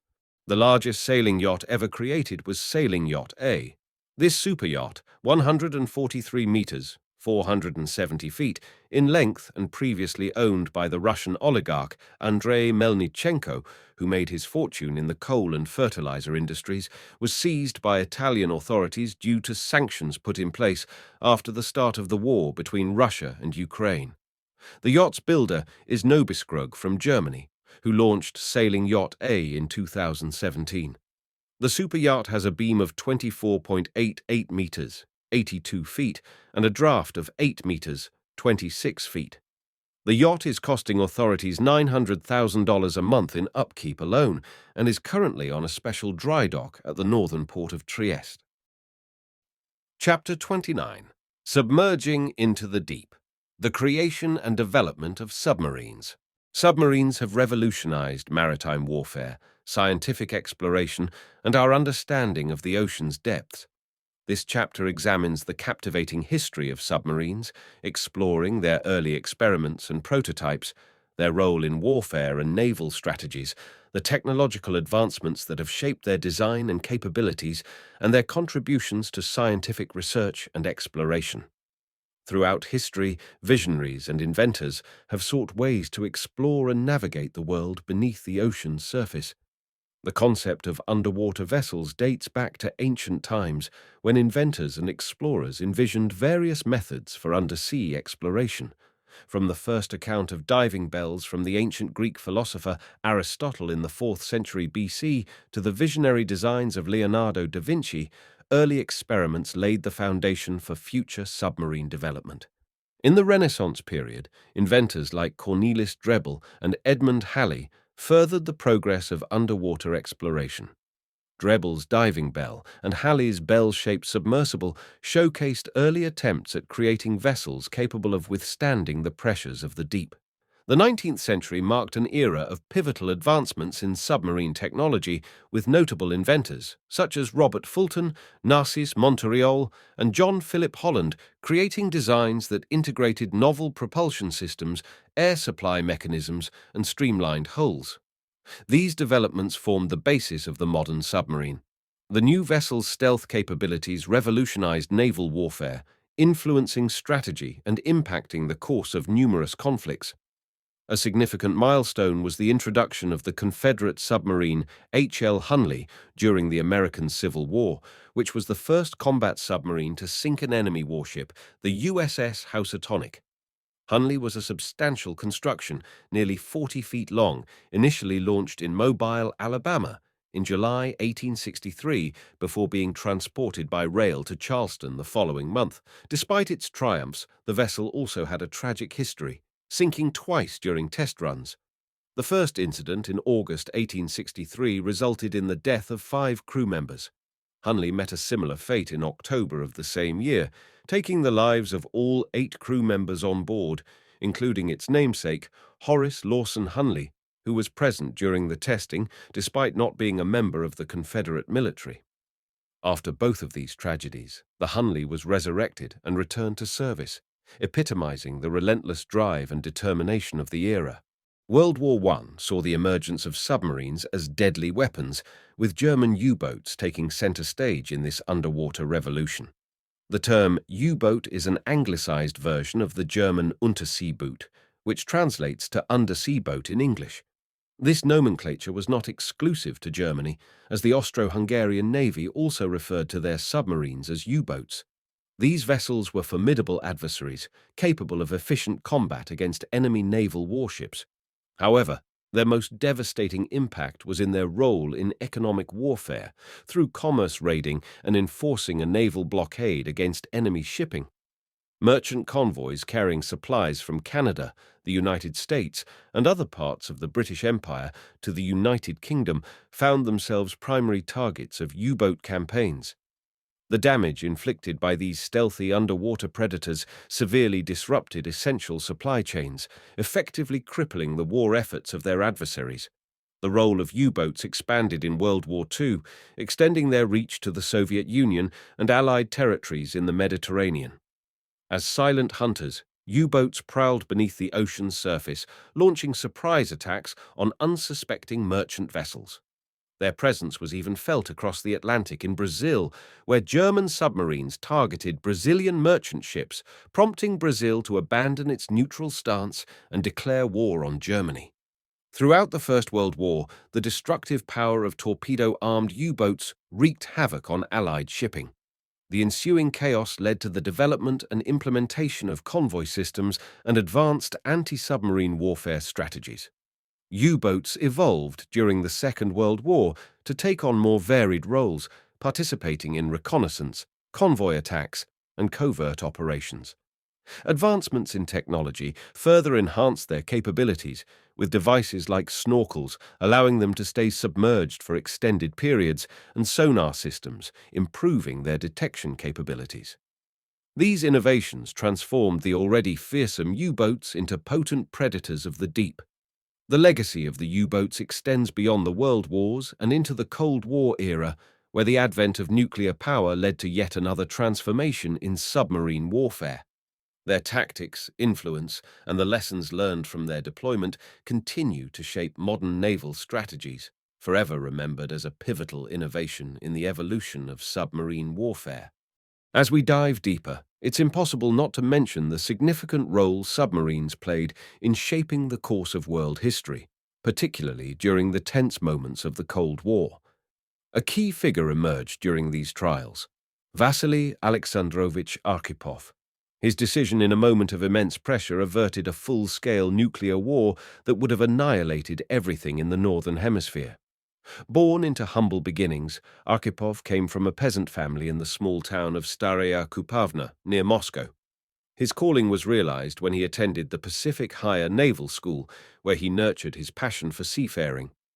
Following his education, he served on a minesweeper during the Soviet-Japanese War in August 1945, before graduating from the Azerbaijan Higher Naval School in 1947.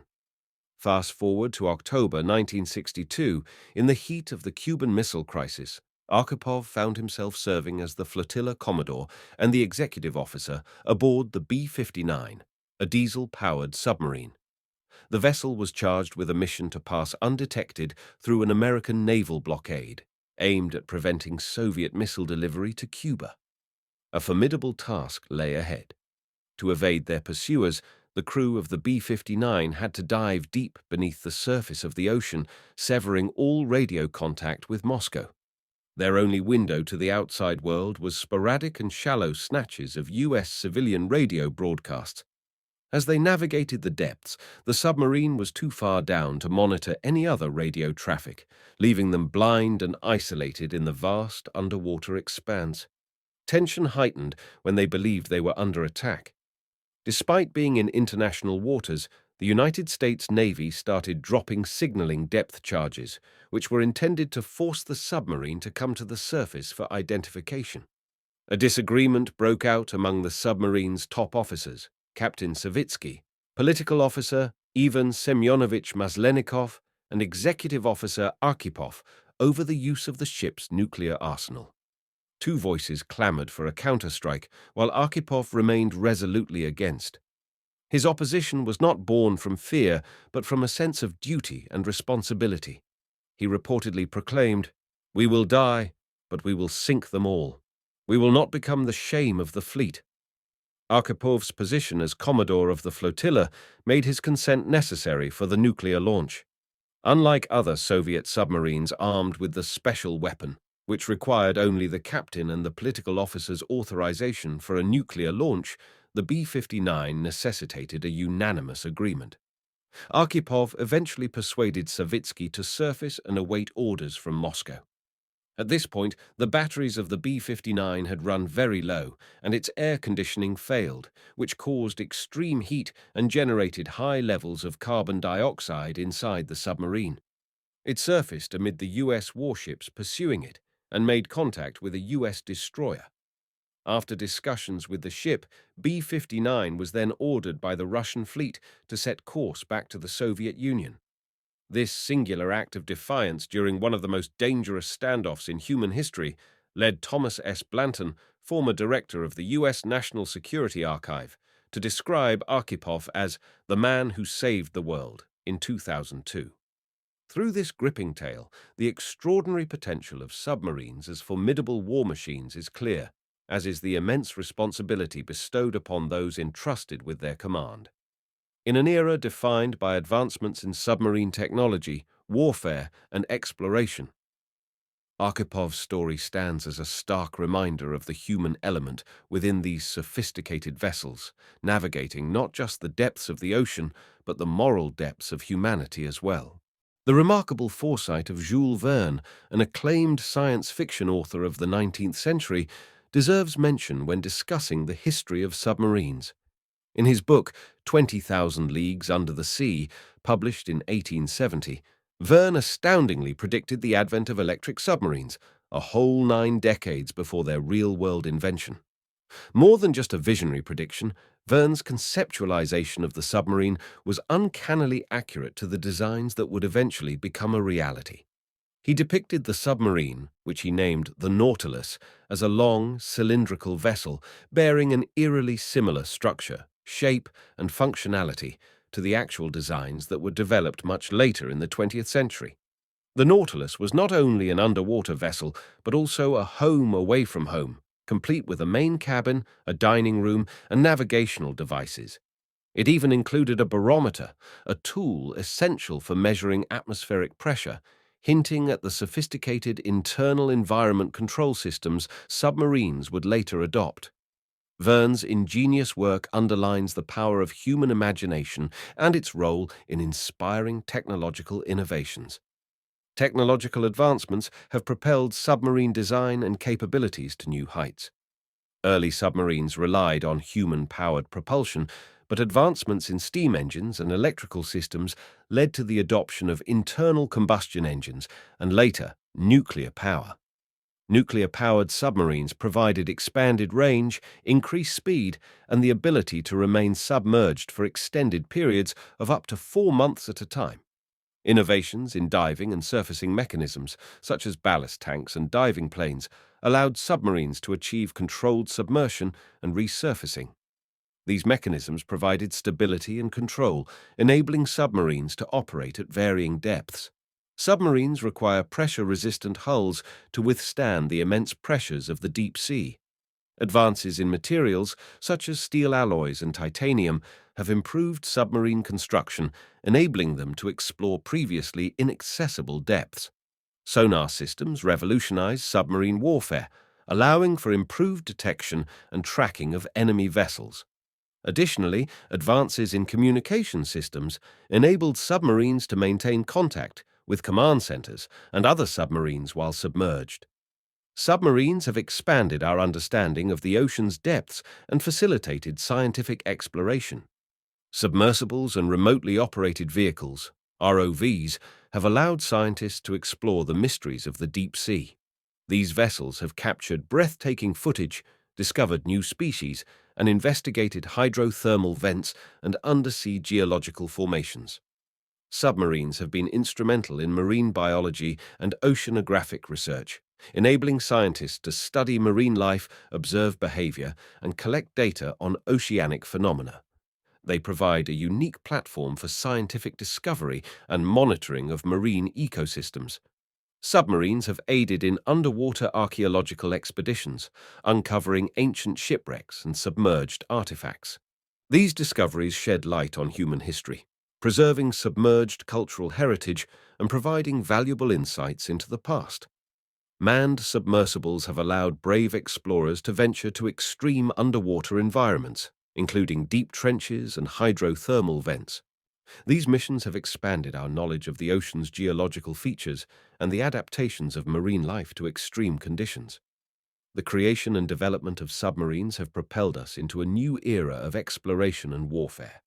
From their humble beginnings as early prototypes to the sophisticated vessels of today, submarines have transformed naval strategies, expanded our understanding of the ocean's depths, and facilitated scientific research and exploration. Through technological advancements in propulsion systems, dive and surfacing mechanisms, hull construction, and communication systems, submarines have become both menacing weapons and valuable tools for scientific discovery. As we continue to innovate, submarines will play a vital role in shaping the future of warfare, deep-sea exploration, and our ongoing exploration of the mysteries that lie beneath the ocean's surface. Chapter 30. From the Sea to the Stars. Lessons learned for space exploration. Throughout human history, seafaring peoples have pushed the boundaries of exploration, innovation, and endurance. As we stand on the brink of a new era, that of space exploration, the lessons learned from these intrepid navigators offer valuable insights into how we can approach the challenges of venturing beyond Earth. In this final chapter, we will examine the key lessons learned from seafaring cultures and explore their implications for the future of space exploration. The next frontier for humanity to explore is the vast expanse of outer space. Soon we will return to the Moon for the first time since 1972, and by 2050 it is expected that there will already be a colony on Mars. After this, humans will likely start to mine asteroids in the asteroid belt and possibly, eventually, colonize the moons of the gas giants in our solar system, the Kuiper belt, the Oort cloud, and neighboring star systems like Alpha Centauri. Private companies like Elon Musk's SpaceX and Jeff Bezos's Blue Origin will likely be leading this effort, along with the help of government agencies like NASA. Isaac Arthur, the president of the National Space Society, explores all possible scenarios for the future of space exploration on his show SFIA, Science and Futurism with Isaac Arthur, including what it would take to journey to Alpha Centauri, the nearest neighboring star system. It is a journey that will take a large portion of a human lifetime, or even longer than one lifetime. It would require so much self-sufficiency, redundancy, and precision that it would never be attempted until humankind had several generations of interplanetary manned missions under its belt, such as the colonization of Mars and Venus. Venus would require colonization of the upper atmosphere due to its hostile conditions on the surface, and Mars would require habitats similar to what we would have on our moon. To achieve interstellar flight, we need to check at least one of the following criteria to make it somewhat practical: faster than light travel, extreme energy abundance, highly advanced artificial intelligence, super recycling, or the ability to put people into stasis. or freezers and bring them back to life on arrival. To put that into perspective, it takes 3 days to get to the moon, which is roughly 384,000 kilometers away. At that same speed, it would take about 800 million years to travel the 30 trillion kilometers from Earth to Alpha Centauri. The speeds necessary to travel that distance in a reasonable time frame would have to be millions of times faster than any man-made spacecraft created thus far. The Super Orion drive method is the most common method of ship propulsion discussed when contemplating travel to Alpha Centauri. Project Orion was a study conducted in the 1950s and 1960s by the United States Air Force DARPA, Defense Advanced Research Projects Agency, and NASA into the viability of a nuclear pulse spaceship that would be directly propelled by a series of atomic explosions behind the craft. The ship would have to spin for artificial gravity powered on uranium, plutonium, or thorium fission reactions.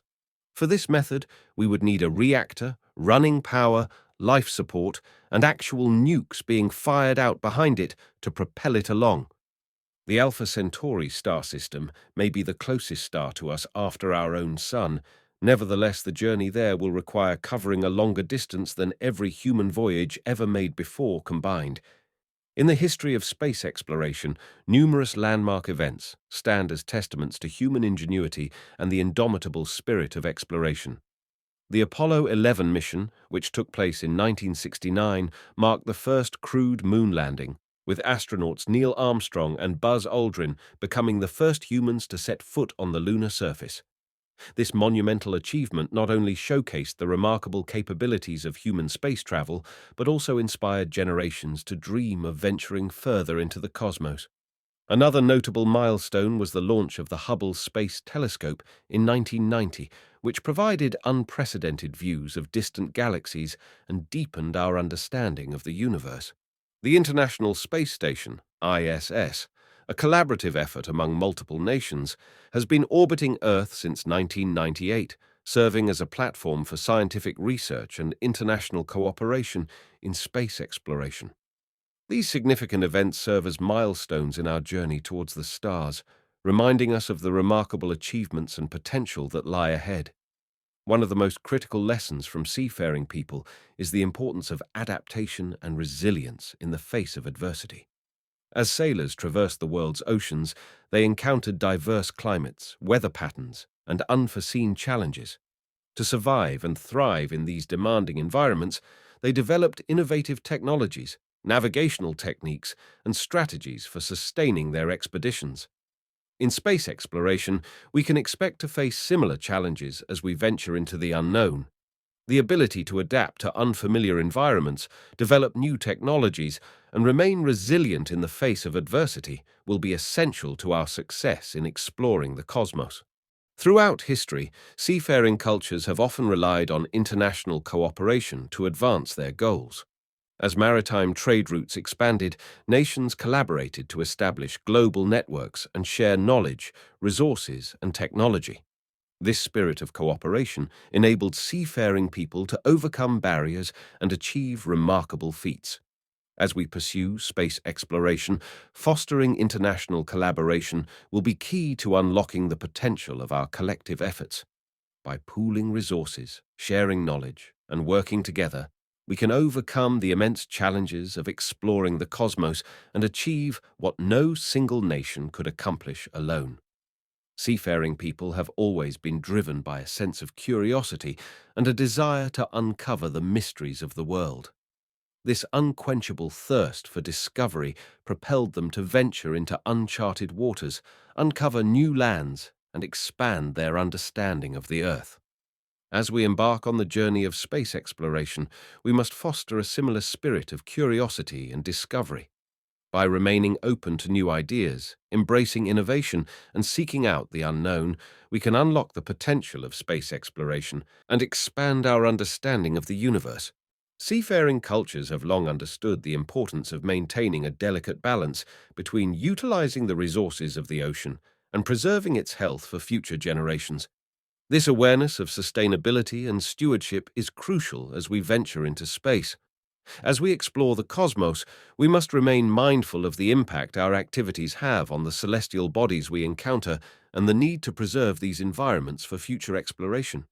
By adopting sustainable practices and maintaining a goal of responsible stewardship, we can ensure that the legacy of our space exploration efforts is a positive one. As Jacques-Yves Cousteau, the famed French naval officer, oceanographer, filmmaker, and author once said, "The sea, the great unifier, is humanity's only hope." Now, as never before, the old phrase has a literal meaning: we are all in the same boat.